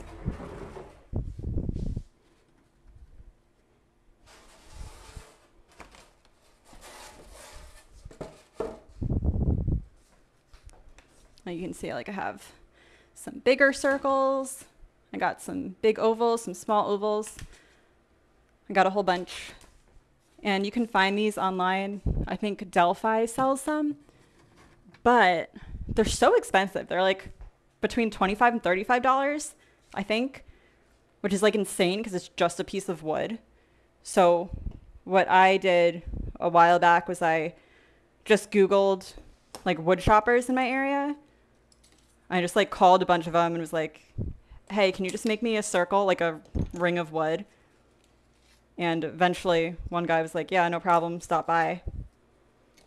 And I had him cut me a few. And it took him like under 10 minutes, which is, again, how I know the crazy high prices are BS.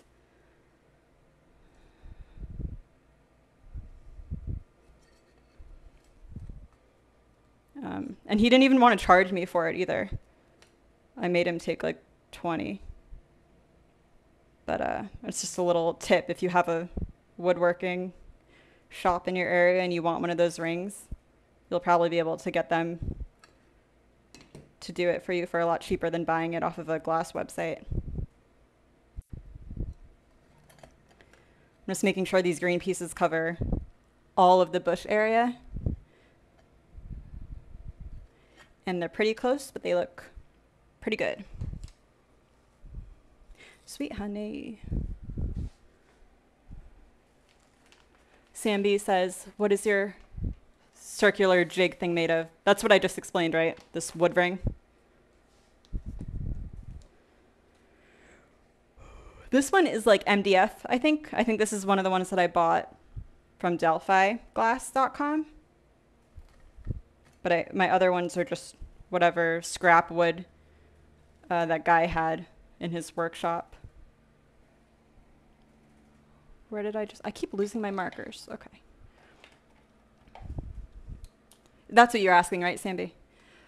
Milkfat says, what's your least favorite step of the process? I hate grinding. You and like every other glass artist. I feel like constantly people are complaining about grinding. I think grinding is actually my favorite part though. But I get why people find it like tedious I really like mindless tasks. Like my ideal job would be just like putting numbers into a spreadsheet all day.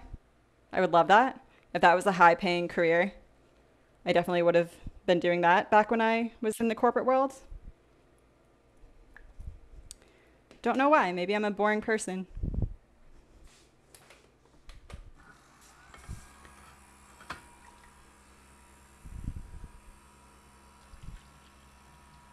I don't know what my least favorite part of I truly love every second of glasswork. Like I love it so much. It makes me so happy.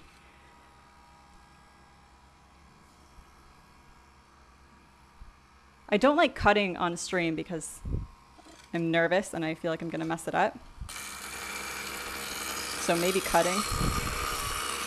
But off stream I really like it. Also at the end when I'm framing a piece in lead, I guess maybe I don't like that just because I'm very nervous that I'm gonna like break the whole piece that I just spent, you know, weeks working on. But again, it's not that I don't like it, it's just that it makes me nervous. I'm just gonna give this whole thing a grind around the edges because when you cut glass, it makes the edges super sharp, and if you press on them with your fingertips, you'll probably get cut. So I just give it like a quick grind all the way around to make sure I'm not gonna cut myself. And then I'll go in and grind this into more of a circle shape.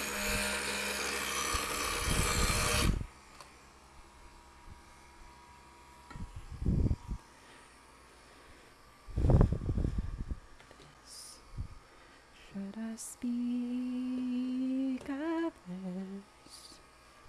For anyone who's just joining, there's a little picture of Homer in the top left of the screen because that's the piece I'm making, if you couldn't tell. This is a commission piece I've made a few times before, so that's how I have a finished picture of it. Samby says, yes, you got to it before you read my message. Okay, good. I'm on top of it. I hate how soggy and dried out my hands get. Yeah, I don't know that I've ever... My hands are never really like that affected by it. Like I've never had dry skin. Like people are always talking about dry skin, and I just dried this off for no reason, and then, but they definitely do get pruny, I guess. It just doesn't really bother me that much, but I can totally see how you wouldn't be a fan of it. And that's incentive to like work on getting your cuts as close to the pattern as you can, right? Like I've said before on here, that's something I know I need to work on, getting my cuts very precise and close to the pattern so I have to waste less time grinding. But it's less of an incentive to me because I don't mind grinding. But definitely for streaming purposes, I should try to get better at that because I know you guys probably don't enjoy watching grinding as much as you enjoy watching other parts of the process.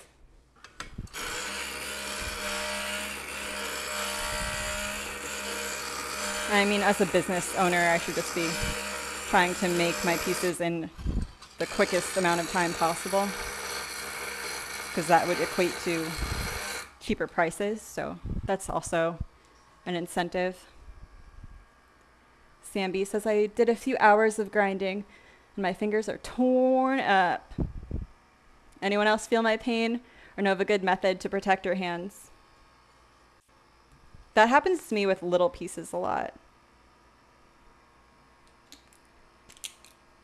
Because sometimes you have to like put extra pressure on them. I never use them, but I did buy these little like thimble type finger coverings. So you can wear them as you push against the glass. I like to be able to feel the glass though. So like I bought them and I tried them out, but without being able to feel the glass, I wasn't a big fan of them. Someone else messaged me on Instagram saying that there's ring tape you can buy from Delphi. It's like bright green tape. that you're supposed to be able to put over your fingers. So I might try that. I don't know if any of that could help you, Sandy.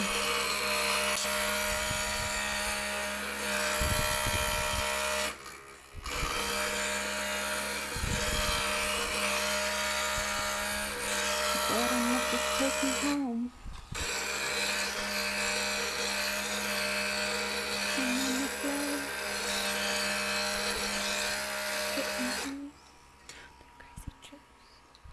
On the news. Sunset Luna Arts SG. Hello. I'm assuming from your name that you also make stained glass. I assume the SG stands for stained glass. Welcome. Milk Fat says, I tried those finger things. They sucked. Okay. You're on the same page as me. Yeah. I mainly use gardening gloves that have a rubber over the fingers' palms because I'm such a baby about my hands. These are what I use when I solder. It sounds like the same thing you have. They're like fabric on the top and then they're rubbery on the bottom. But I only use them when I grind, or when I solder, not when I grind. Oh.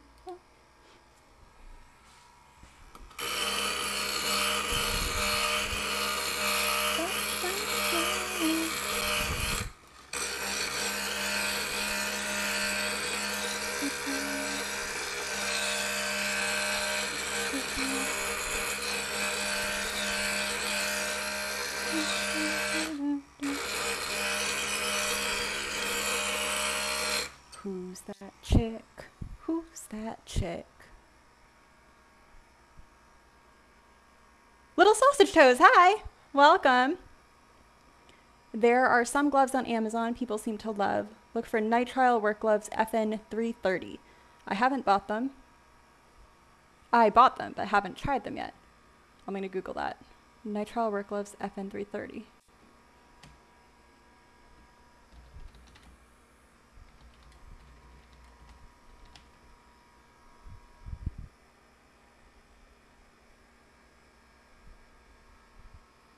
I don't see them on Amazon, but I see them on other websites. They look similar to the gardening ones that I just brought up.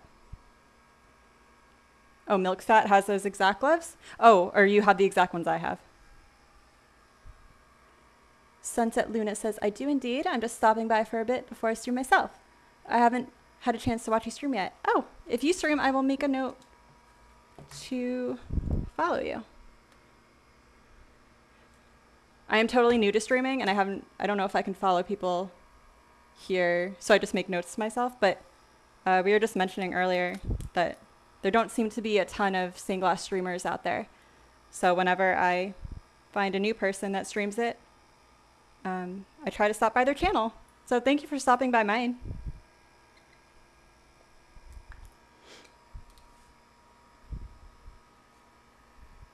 Nitrile fat fingers today. No worries on the typos. We know what you mean. And hello.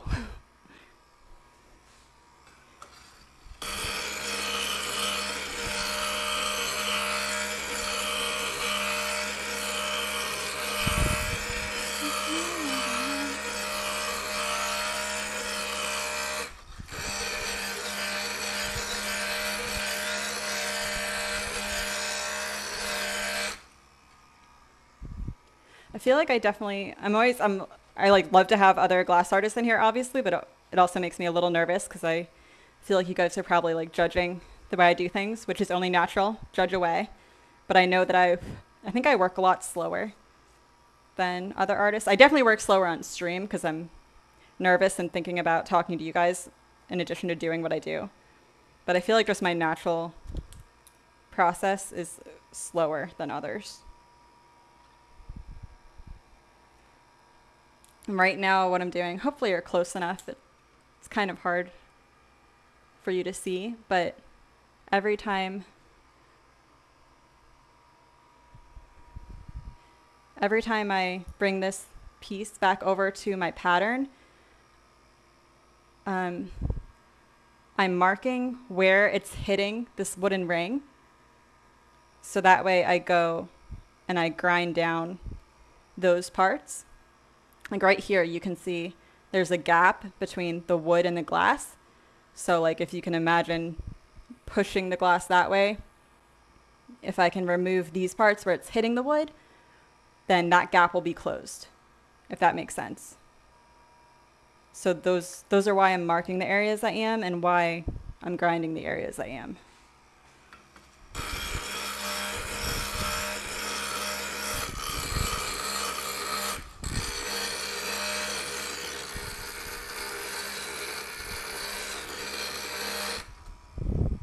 And I just do like very small amounts at a time, because if you do too much, you can't undo it, right? Then you'd have to cut a whole new piece. So I would rather go very slowly about it than try to take off a big chunk at once and maybe make it go too far. Because like you can see by my pattern, I'm like right by the edge right here. So I can't push this piece too far or it's going to be off my pattern.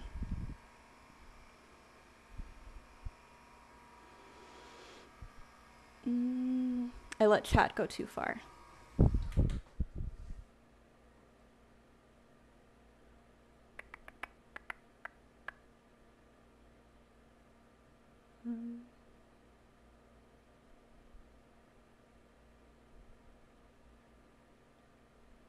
Little Sausage Toast says, yeah, they're similar, but supposedly more cut resistant. When you get the extra sharp slices, you don't feel until you see blood appearing on the glass. Those are the worst. For some reason, I swear, glass cuts hurt more, but like later. Like they definitely hurt me more than like a paper cut, for instance. I feel it right away, but then I forget about it. Whereas a glass cut, I don't feel, but then it hurts so much worse, especially when you get like a little splinter in your finger and you can't find it. And you'll be grinding and every once in a while it'll press against the grinder and you'll want to die. I've had those. Sunset Luna says, as far as I know, you and I are the ones I know that do stained glass specifically. I keep looking for others. Well, drop me a line or bring them in here if you find any more, because I would love to expand our community. Little Sausage Toast says, like you, the grinding doesn't bother my hands at all. The glass shards embedded in my clothes get me. I don't know if I've ever had them in my clothes, but I live in Florida and I don't wear that many clothes, so maybe that's why. Sunset Luna says, we all have our methods. Oh yes, you will definitely feel a lot slower on stream. I've noticed that myself. Okay, good. Glad I'm not the only one.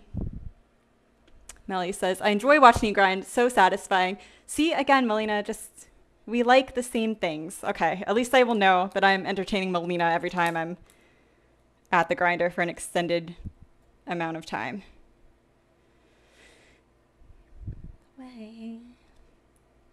It's also super important to get the outer border like super exact. Like you might think that little gap doesn't really matter. And again, I'm not condescendingly talking to the glass artist in here. I'm more like talking to people that haven't done glass before, and a little gap like that might not seem like a big deal. But it really can be when you wrap your piece or you put a solder bead around your piece. Like your eye will pick up on, if it's supposed to be a perfect circle and it's not, your eye will pick up on even the smallest offness. So it is a big deal.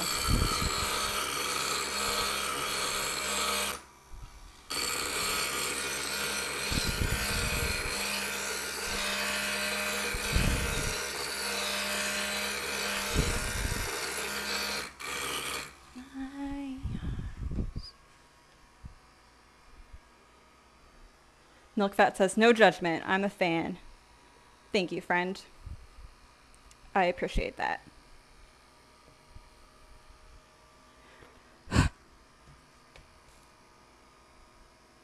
Oh, we getting close now. Promise not to fade away. Down here, there's a gap. Maybe just a little bit up there.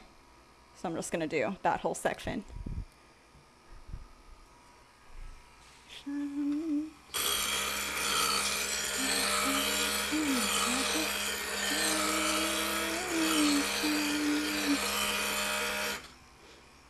I wonder if the person who commissioned this knows I am streaming. Personally, if I was getting a piece commissioned, I would really enjoy watching it be made. but I don't know.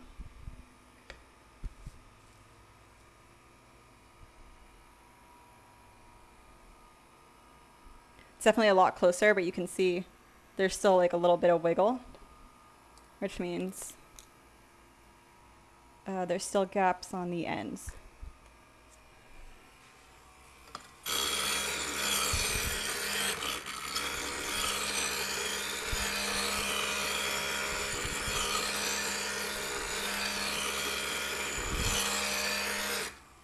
Sunset Luna, if you're still here, is glass your full-time job? Like, do you own a studio or something? Your name makes you sound very professional. Like, I would guess from your name that it's your full-time job.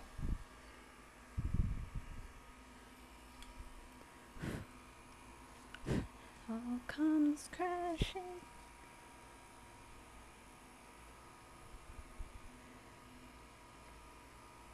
The wiggle is gone.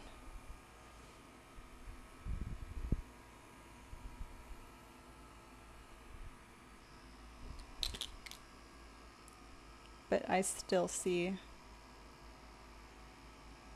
a couple gaps.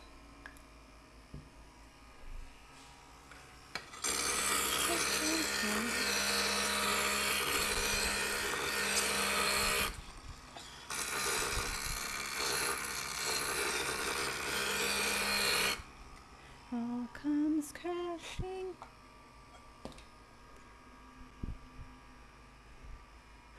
Sunset Luna says, "It is now, LOL. I've been doing it as a hobby for 6 years. Started full-time only 2 months ago, but I've been doing stained glass for 15 years. Oh my goodness. Well, congratulations. I actually also went full-time about 2 months ago. So we're kind of on the same timeline. But you've been doing glass for way, way longer than me. 15 years. Now I'm extra intimidated because I feel like you must be quite a pro. Are you loving it? Personally, I'm like more happy than I've ever been.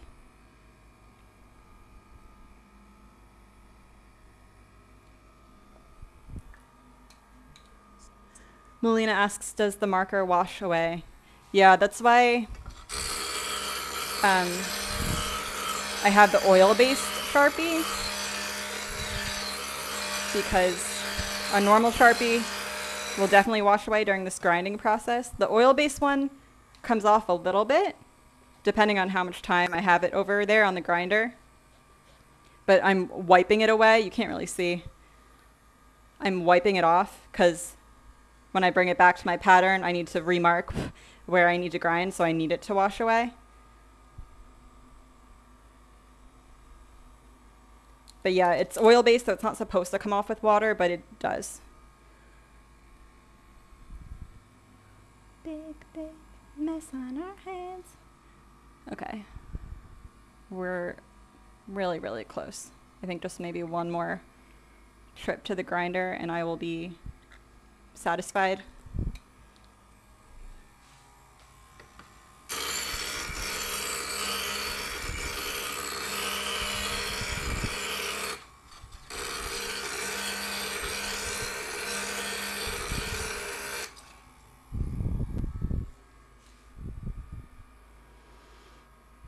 I'm always learning, which is fun for me, says Sunset Luna. I love glass so much. It's a passion, and I'm glad I'm doing it full time now.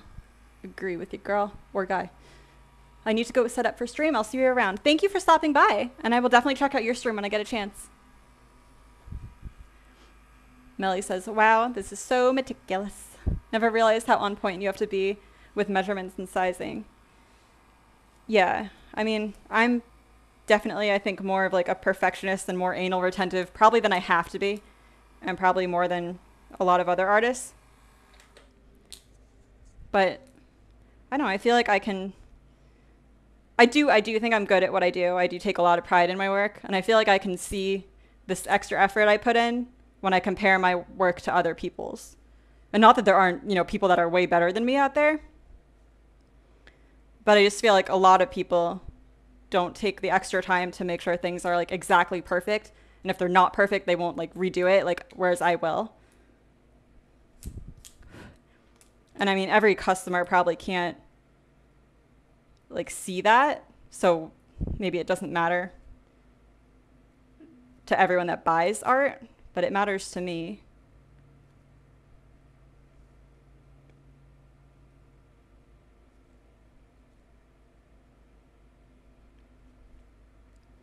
So this line that I'm drawing now, I'm going to have to go in with my ring saw to do. And the ring saw is that thing with the circular blade that I don't have a camera on. And you want to use that anytime there's like a really deep indent into the glass, because glass doesn't really want to break in like a very deep U shape. It wants to break in more of like a C shape. So like this little indent, for instance, definitely want to use a ring saw to get in there. And also all these little tiny indents around the leaves are just going to be a lot easier using a ring saw. So I have my oil-based marker on there, and then I'm going to put my glue stick over it because the ring saw will wash away the marker for sure. There's a lot more water flowing over it than there is with the grinder. So I put the glue stick over the marker when I use the ring saw because it helps the marker stay on. So I'm just going to let this piece chill and dry. And I'm going to do the same thing I just did with that piece to this one.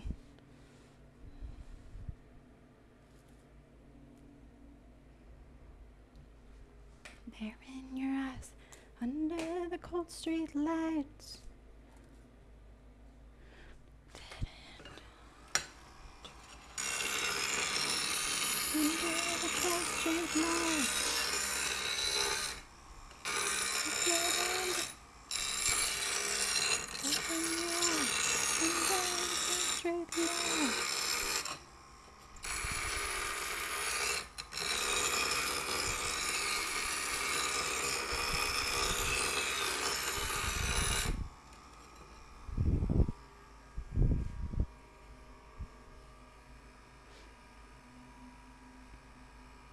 Since I finally made Twitch affiliate today, I obviously started looking into like the next level, which is Twitch partner.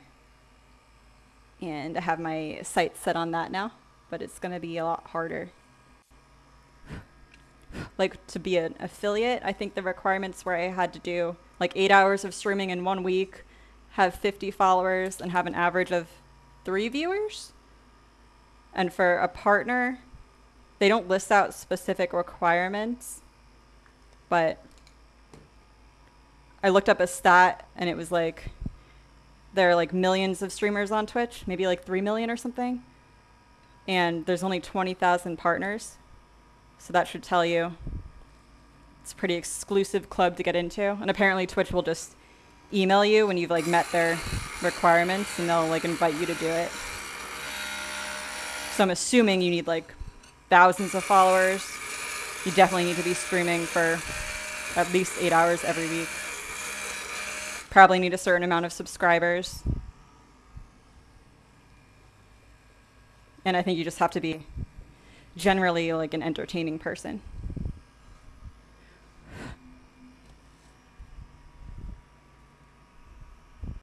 Sam B says, oh my god, glue over the marker to protect it from all the water on the ring saw. Genius. That is my biggest problem with the ring saw. Yeah, I was happy when I figured that out. Are you using oil-based? Oil-based.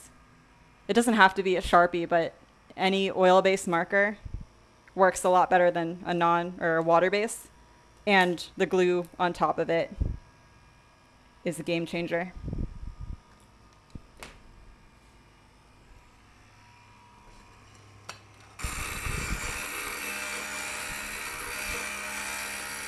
And if you let it sit like overnight, usually that shit will not come off. Usually that you have to like, even after you ring saw it, you have to like steel wool it to get it off. So sometimes if I can remember, if I have a very ring saw heavy piece, I'll outline all the shapes at night, and then I'll do the cutting in the morning with the ring saw, if I can remember.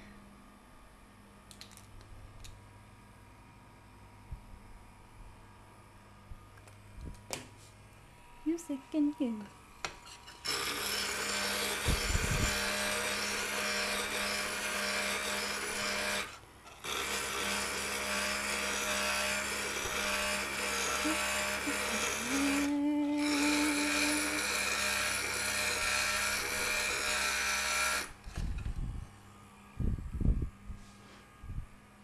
Wait, where is the glue? Melina missed the glue. That was after I outlined this one. Remember, we got this one to fit nice. So now I have to do the inner cuts. So I put the marker there, and then I put a glue stick over the marker. So that way this is like not coming off.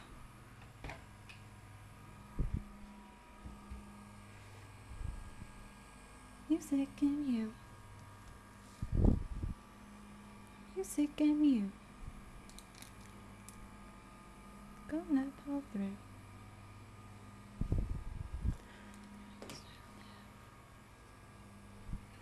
We only get what we give.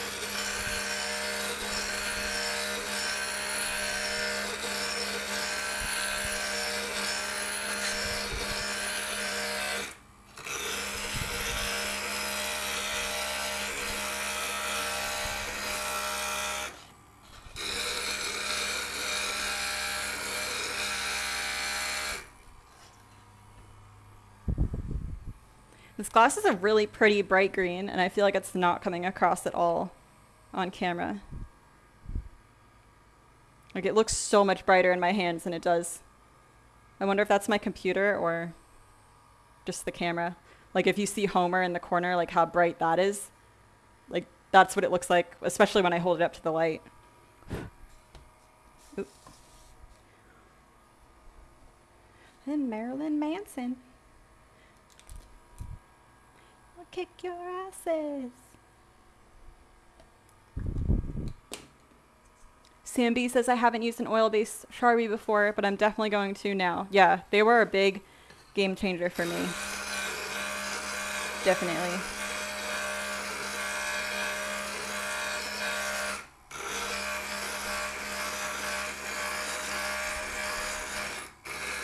And you can get them in all different colors, which like obviously doesn't really matter in terms of the final product, but I have like some hot pink and like bright purple ones that just make it more fun. Black and white are kind of, they get boring.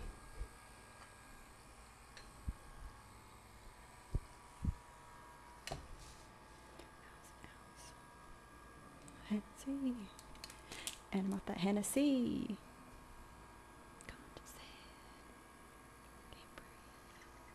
Should have made pay for it. Girls that I should have made wait for it. Stay another day for it.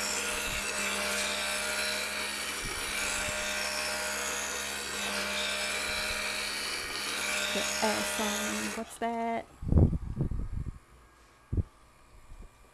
Not right now.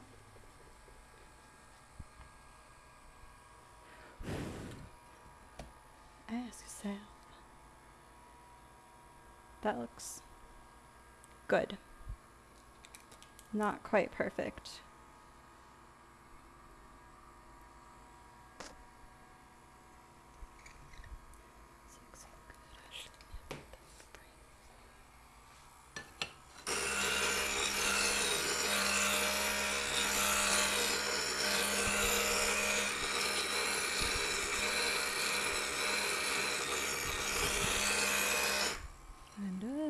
You know what it was when you signed up.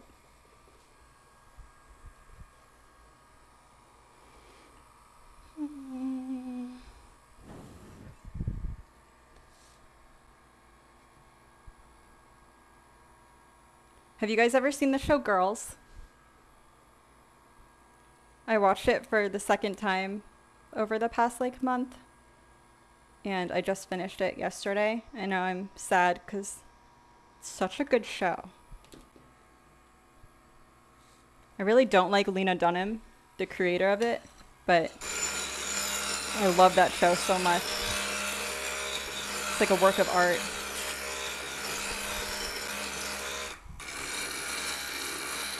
I know a lot of girls are really into Sex and the City, but I could like never relate to that show.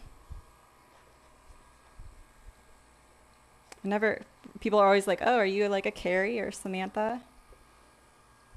I never felt like me or my friends were any of them. But with girls, I'm definitely a Marnie. I definitely have friends that are Hannahs and Jesses. Deborah, if you ever watch this, you're Hannah. You're the Hannah of the group.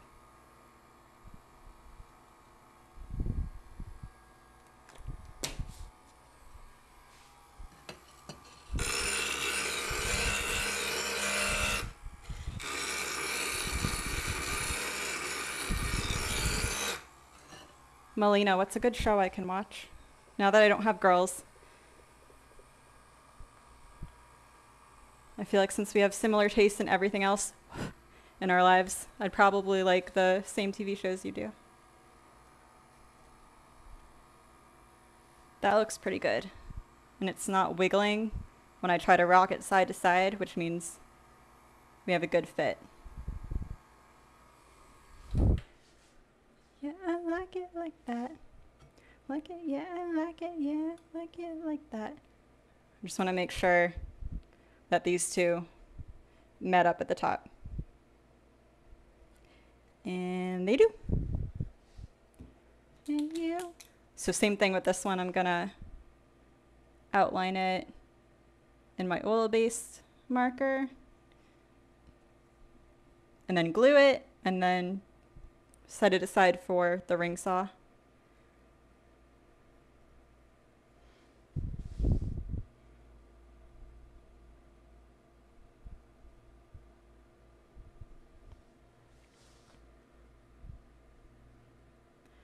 Yeah, you want me like that. Yeah, you want me, yeah, you want me, yeah, you want me like that. Burning hot like you do. Meet me in the bath. Yeah, I like it like that. Yeah, I like it like that. Don't be shy and hope to die. And you. And seal it with a kiss. Ooh.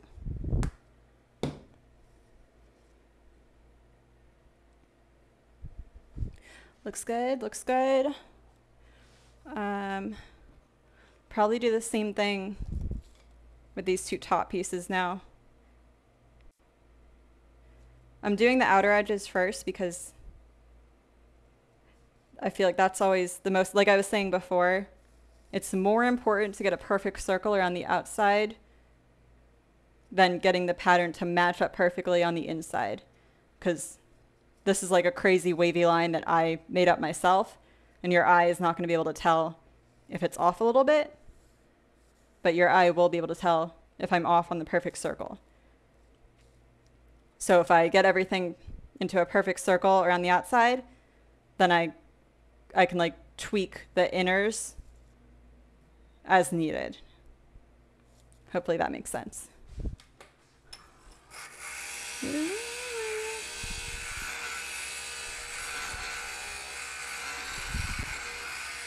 Stop getting caught. Seal it with a kiss.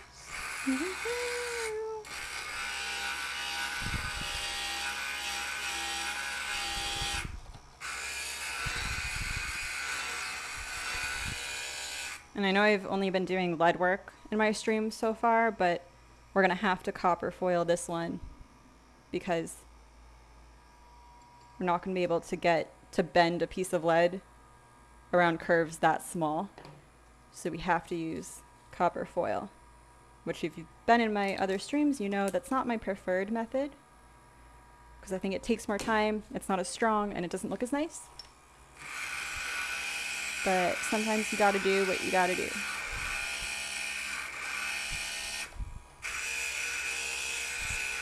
My baby, oh my. I die every night with you. My. Wait for your every move.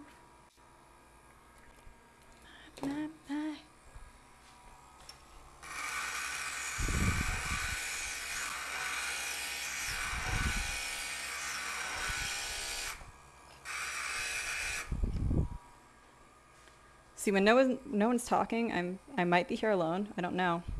So I'm just gonna start talking about things that go through my head, and I'm not ignoring you. I'm just trying to fill the air. Hopefully people don't think I'm crazy. That goes through my head a lot.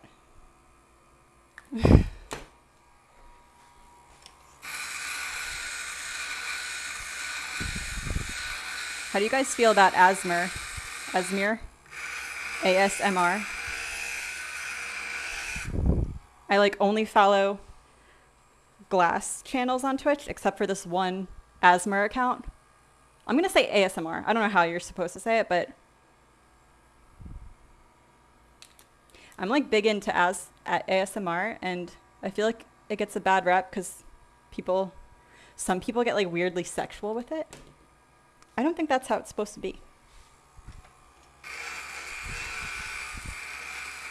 I just find it very like calming.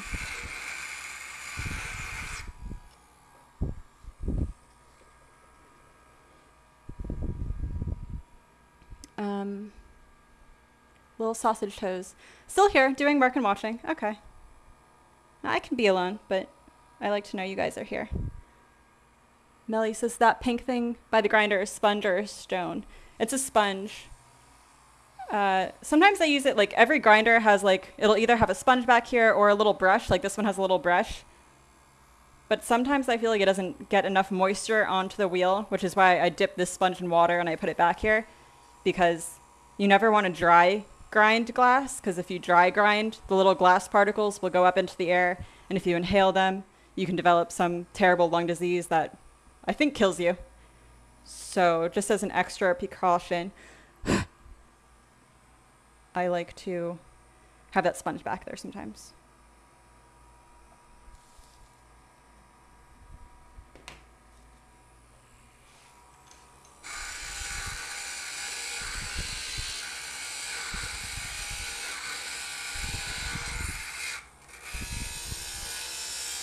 Yeah, so fuck that bitch. Dirty bird with some dirty trick.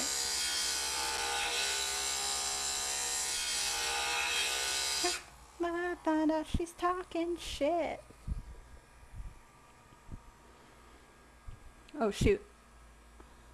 See, you guys threw me off. Like, no one will say something for 10 minutes and I'll just like ignore chat, and then there'll be like 20 messages and then I have to scroll up.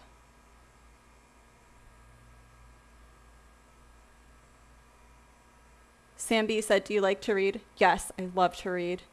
I used to read like a book a week when I was in like high school and college, and ever since I got my full-time job, I just didn't have time for it. And now I extra don't have time for it. But yeah, I love to read.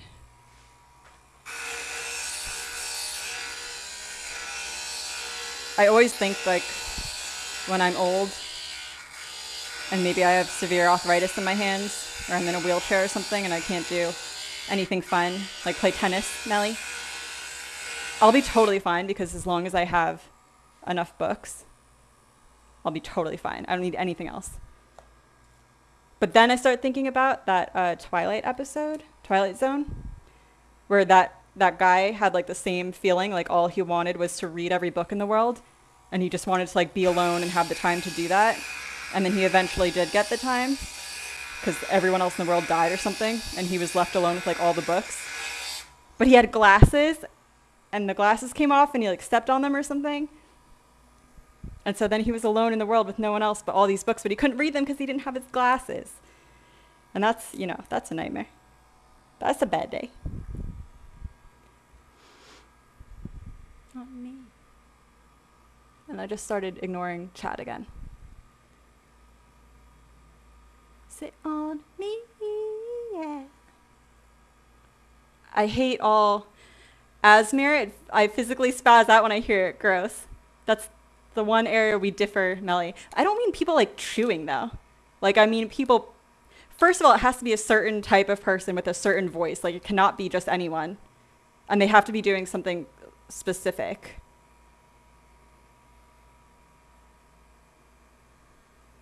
Little sausage toes. ASMR is the worst with the mouth noises, the eating. Okay, eating and mouth noises is not ASMR, guys. That's gross. I cannot stand those sounds. Most of them are awful sounds. I think I have misophonia. Oh, is that where you don't like when people eat? And I hate some sounds, so I avoid ASMR at all costs. Same. Milkfat says I watch a baking channel on YouTube that dabbles in ASMR. It's relaxing, but a little weird at times too.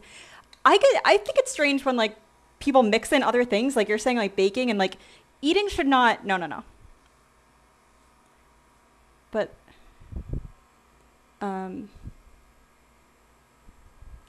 I saw this one girl on Instagram like tapping her nails on a table and scraping a plastic fork, and I had to block her. I like the nail tapping. You guys have very strong feelings on it, which I get. When I was in high school or middle school, maybe, like way before I knew ASMR or ASMR was a thing, there's like this one girl in my Spanish class whose voice would like always send me into this like trance. Like there was something about it. Like ASMR for me just like makes me feel like I'm getting a good massage. Like I can't concentrate on anything. I just want to like go to sleep. And this one girl's voice would do it to me every time. And I had no idea what it was. And every time we'd work on partner assignments and I'd get paired with her, she wasn't good at Spanish. She'd get like all the answers wrong. And I was really good. I knew they were the wrong answers. But she would like read the paragraph out loud and then like answer the question out loud. And I would just like be like too entranced to tell her it was wrong. So we would just get bad grades on all of our partner assignments. It's like powerless to do anything against it. And then in college, I was on like Imgur or something, and I saw a post about ASMR, and I was like, oh my God, that's what it is. And then I didn't feel so crazy anymore.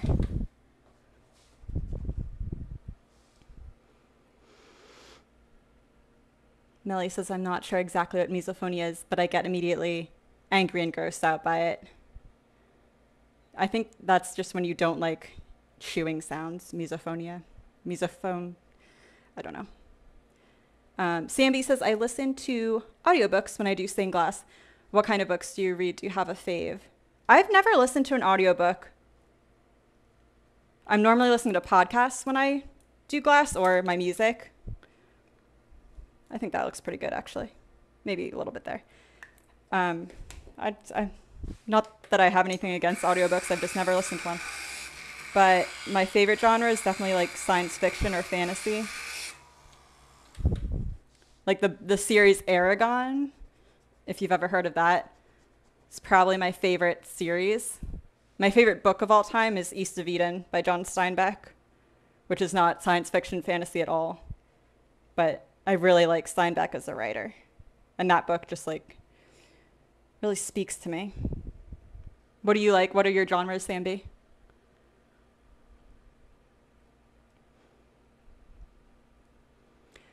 Little Sausage Show says there was a trend while eating honeycomb. Yeah, I'm not down with the eating either, guys. I'm down with the nail tapping.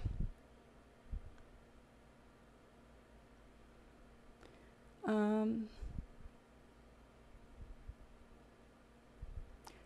Uxard. Hi. Thanks for coming back. And reading glasses are in every store, but this guy was in like the middle of the Sahara Desert or somewhere.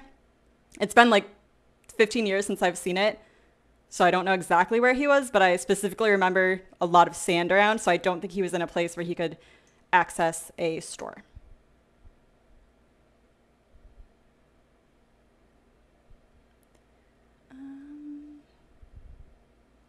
Urksard. I hope I'm saying your name right. It's a difficult one to figure out.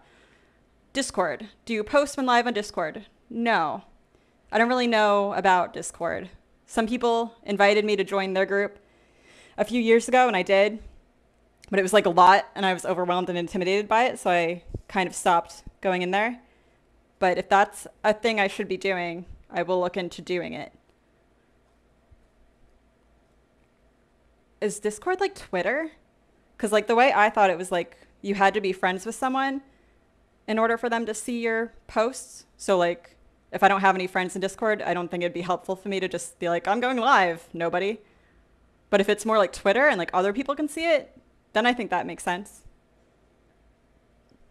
Sam B loves Aragon. You listen to the audiobooks all the time. Cool, so you like fantasy stuff too. They made that into a movie like years and years ago, but I didn't see it. Apparently it was so bad that like nobody saw it. I think it lost a ton of money, and they obviously never tried to make the rest of the books. And that made me so sad, because like, how do you mess up that movie? Like, there's so much potential there. So I really hope they try it again one day. Also, they made Aragon, I'm pretty sure the main guy who played him was like blonde, like very fair skinned and blonde. And in the books, they specifically state how like dark haired and like darker skinned he is. So like, that would have thrown me off. Your kiss for another night in a row.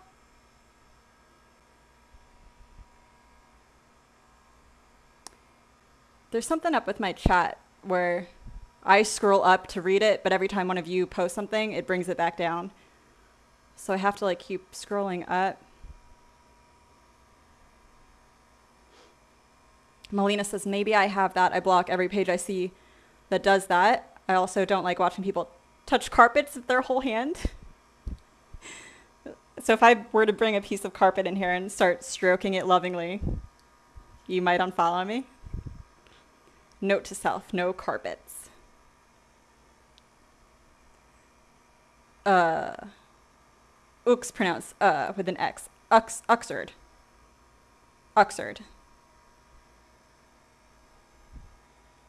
Peanut Butter says he couldn't finish the movie, it was so bad. Wait, did you start watching that, Peanut Butter? That had to be before you met me, because I've never seen any of it.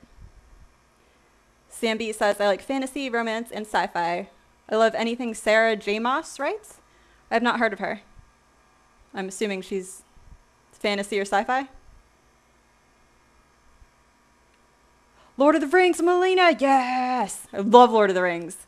I watched, when I was in high school, I got the director's cut of all the movies, so they're already like 3 hours long on their own, but the director's cut is like 5 hours long, and I watched them all over and over and over. I also had an obsession with both Elijah Wood and Orlando Bloom. The Orlando Bloom one still extends to this day. Sorry, Peanut Butter. He's so much uglier than you. But yeah, I know like every word of every Lord of the Rings movie by heart, because I've seen it so many times. I'm assuming you're a fan too, Melly.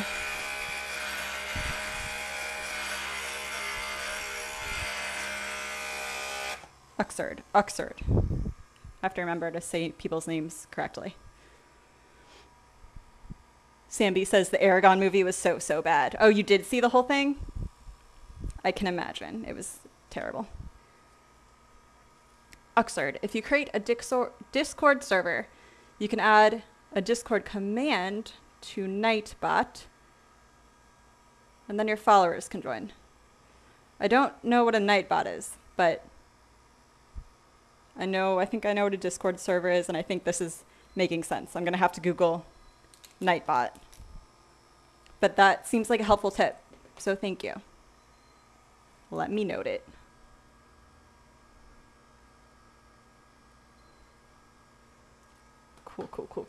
Cool. Melly says, I just got Drew Sweetness to watch them. He's just watching them now. I want to live in a hobbit home. Who doesn't?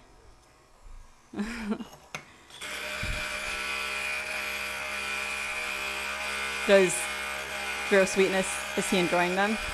Are you guys, did you watch all of them already? Or are you just like partway through? CMB, have you ever read the Lord of the Rings books? I love the movies and I love the plot, the idea of it, but I cannot read Tolkien. He has a very like boring style of writing to me, which is wild because like the ideas are so outrageous. But I don't know, something about his style of writing I just can't get into.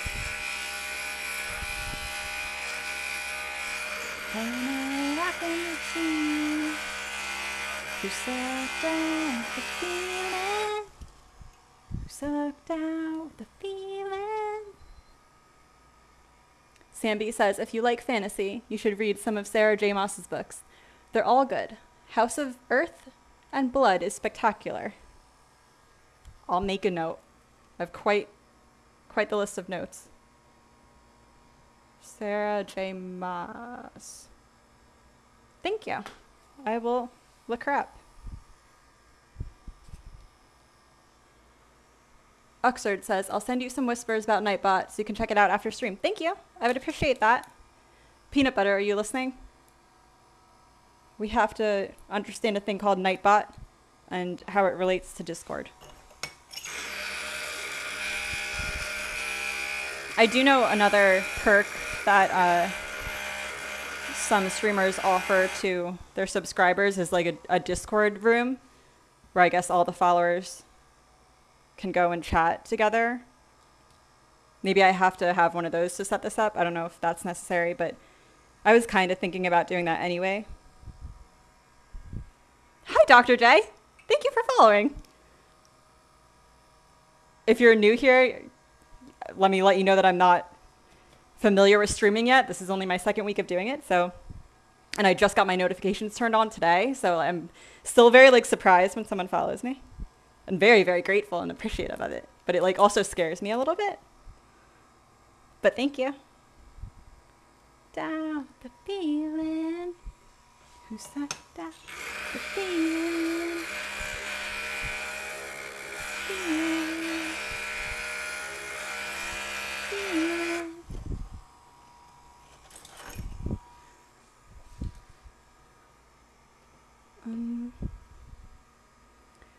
CMB says, I haven't read them yet, but I want to give it a go. I love the movies. Well, you'll have to let me know if you like his writing, because I'm not a fan of it, but maybe you will be.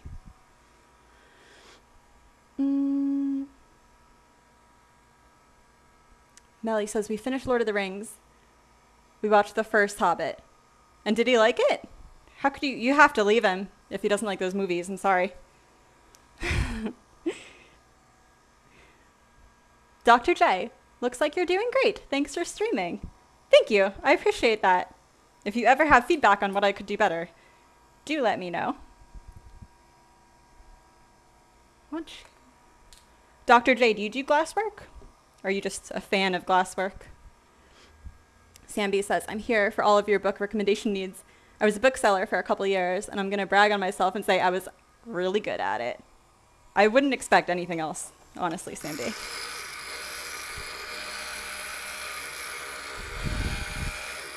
Well, when I finally get around to having time to read again, maybe after I'm done with a couple of these commissions I have lined up,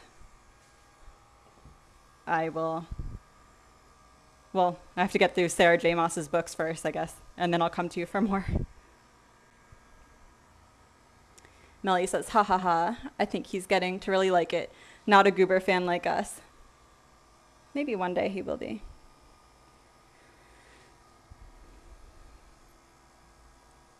If you're new or you're not understanding what glass is, I'm just trying to grind down the edges of this white piece so that it butts up against the circle border perfectly with no gaps in between.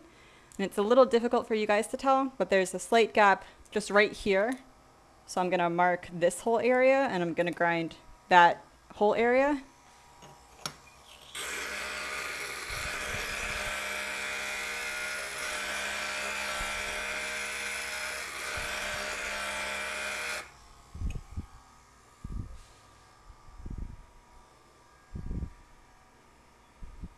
Yet, Melly says. Dr. J says, oh, the Kingkiller Chronicles. I'd strongly recommend the Kingkiller Chronicles trilogy by Patrick Rothfuss, third yet to be completed. The writing is poetic, definitely stimulates the imaginations. I have read them. I want to say I definitely read the first one. I don't know if I read the second one, actually. But I definitely read the first one. It was maybe like 5 years ago, though. I don't know exactly when, but my point is it wasn't recently. But I agree, that was a really good book.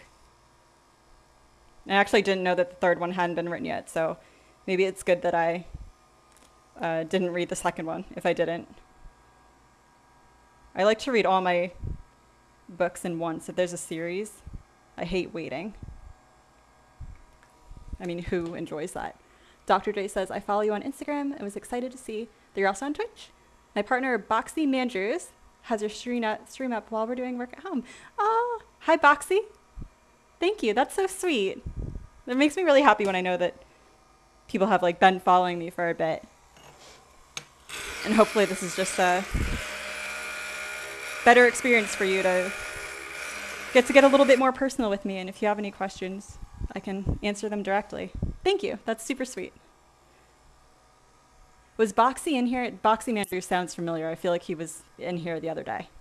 Or maybe he just follows me on Instagram. Sometimes I get the names confused between Instagram and Twitch. It's a lot. Melly says, do you change the grinder head for the smaller bumps in the bushes? Yeah, I have. That's why I have the second grinder that you guys can't see, because I have a smaller bit on that one. So that way, instead of like swapping this out every time, I can just move back and forth between my two grinders. But that's how it would work. And there's a bunch of different sizes. I think this is 1 inch. I think this is 1/2 inch. This is 1/8 inch. And then the one on my other grinder is 1/4. And then there's also this fancy guy who can cut like a little divot into your glass, like right in the middle of it. And I've used that for some like decorative flowers on top of my cacti. I'm not entirely sure what the real intent of this is, but I just get creative with it. Fall apart from house, house.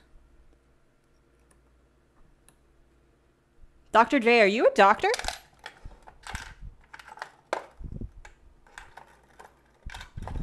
Never fall apart.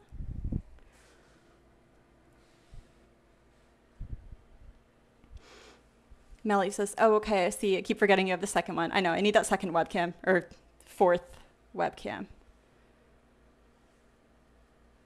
Dr. J says, haha, yeah, he was your second follower today. I knew I recognized that name. Boxy! Yeah, I'm here. Been lurking since the beginning of your stream. Oh, thanks for the long lurk. Long time lurk. I appreciate it. Boxy has a little crown next to his name. What does that mean, Boxy or Doctor? Is that from like... Oh, is that a Prime thing? Does that mean you're Amazon Prime? Isn't that like connected with Twitch somehow? I have a lot to learn still, clearly.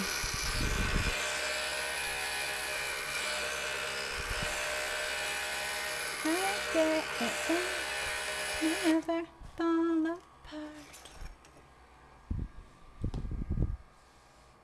Never fall apart.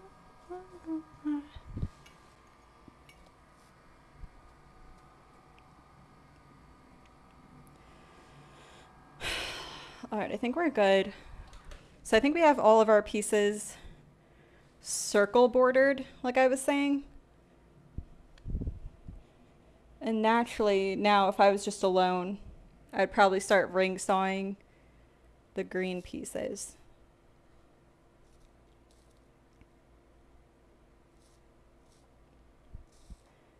But I'm trying not to do anything that's gonna like take me off screen for an extended period. Maybe I'll just try to flatten these out and bring them together. I might have to go after that though, because I don't know if I can make too much more progress here without my ring saw.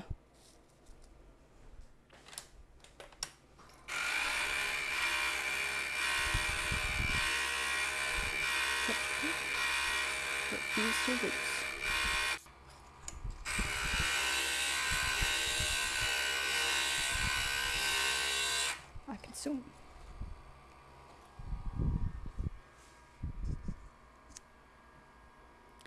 Is it a sub through Prime? Yeah, it shows that he uses Amazon Prime to sub somewhere. Gotcha.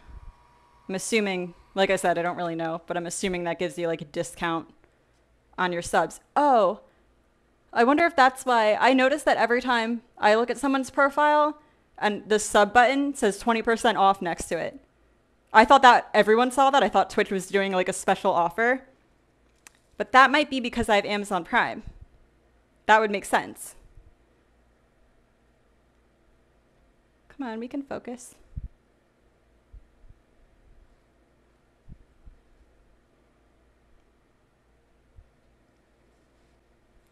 I don't really know how the trick to getting the webcam to focus. Sometimes if I just leave it alone, it'll come back into focus. Like that.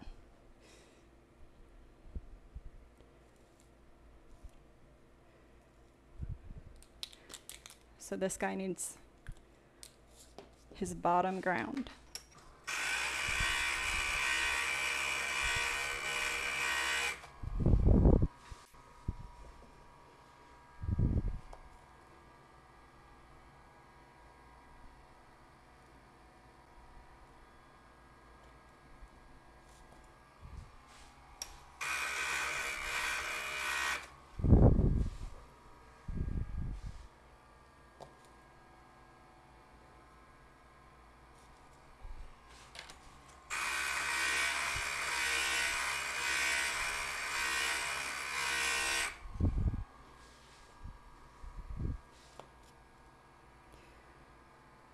That looks pretty decent.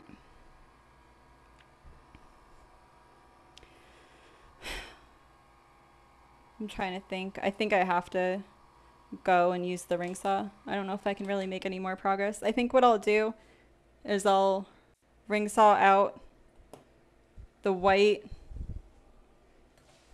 and these and those. But I won't make it exact because my process is to ring saw most of it and then use the really tiny. Dr. J, you already subscribed. Oh, wait, you subscribed. Oh, thank you. Thank you. I was mad at first because I was like, you just followed me. So did you unfollow and follow again? But you subscribed. Thank you. I honestly didn't think I was going to get subscribers for like a long time. And you guys have been really sweet. And I've gotten a few today. And it's seriously made my whole month. Thank you. Melly gave you a bunch of kitty hearts. Melly, how are you finding these emotes that I don't even know exist? I should mention for subscribers, nobody's been using my sounds, but I set up like custom sounds that some are available to subscribers, and I'm also working on custom emotes that will be available to subscribers. All the sounds are my peanut butter's voice, who is my husband, but I call him Peanut Butter. Like that. And he did give me permission to cover his face in peanut butter and take a picture of it and make that an emote. So that will be an emote that my subscribers can use. So I'm trying to make this as cool for my subscribers as I can. And I'll also be setting up giveaways. I'm going to have a little bar on here somewhere that shows once we get to a certain donation point, I'll do a giveaway of a piece for anyone who subscribes.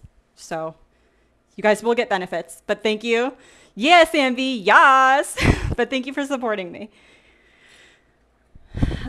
Melly says, I am subscribed to one of my friends and she created those emotes.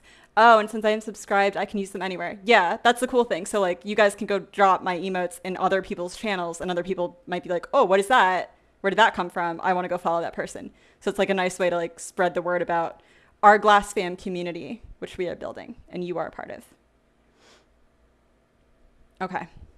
But like I was saying, thank you again. I'm like I'm really happy. I'm going to ring saw out and then I'll have to use my really tiny grinder bit to grind to make it like perfect. So that's the part, my next stream, I'll do that so you guys can see that. And then we can start foiling too. I think that's a good plan. Sound good to you guys?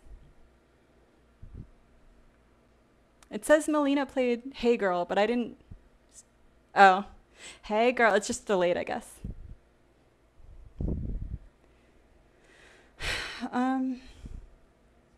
So I think I'm done for today, unless anyone has Any other questions or anything you guys want to talk about before I jet?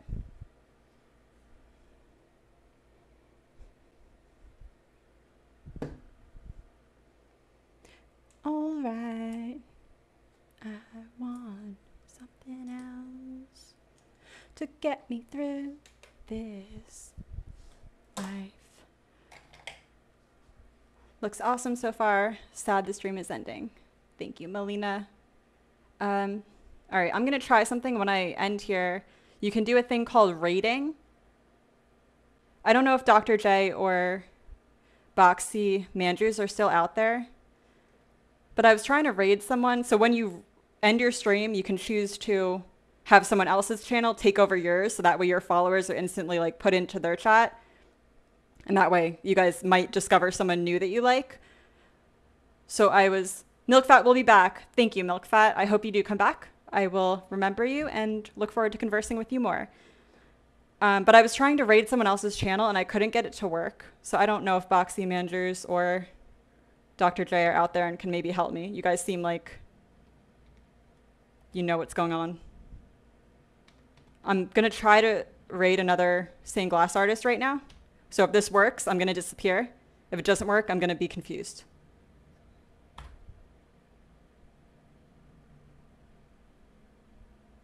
Can you guys see that? It says the username was invalid. It didn't work.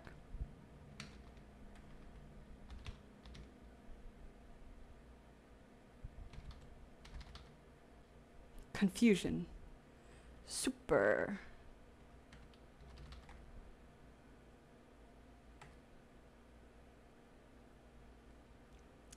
Dr. J, thanks for the stream. It takes some time, but give it a try. The streamer usually has to be live. They are. I'm watching them right now. They are live. But thank you, Dr. J. Thank you, Boxy Mandrews. I'm going to hang out here and try to get this to work for a little bit more.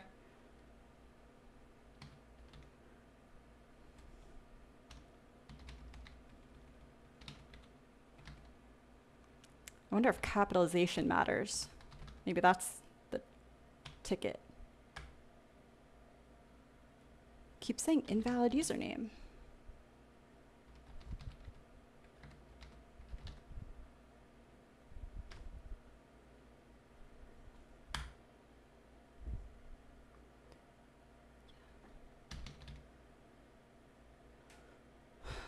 Peanut butter, do you have any idea?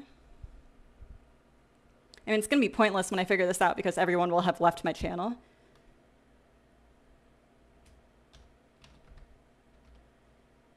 Yeah, Dr. J. /raid. Do I not have to put it in brackets? I was putting it in brackets, the name. It worked. I think it worked. Thank you, Dr. J. I think you helped me with that. Good job. Yay.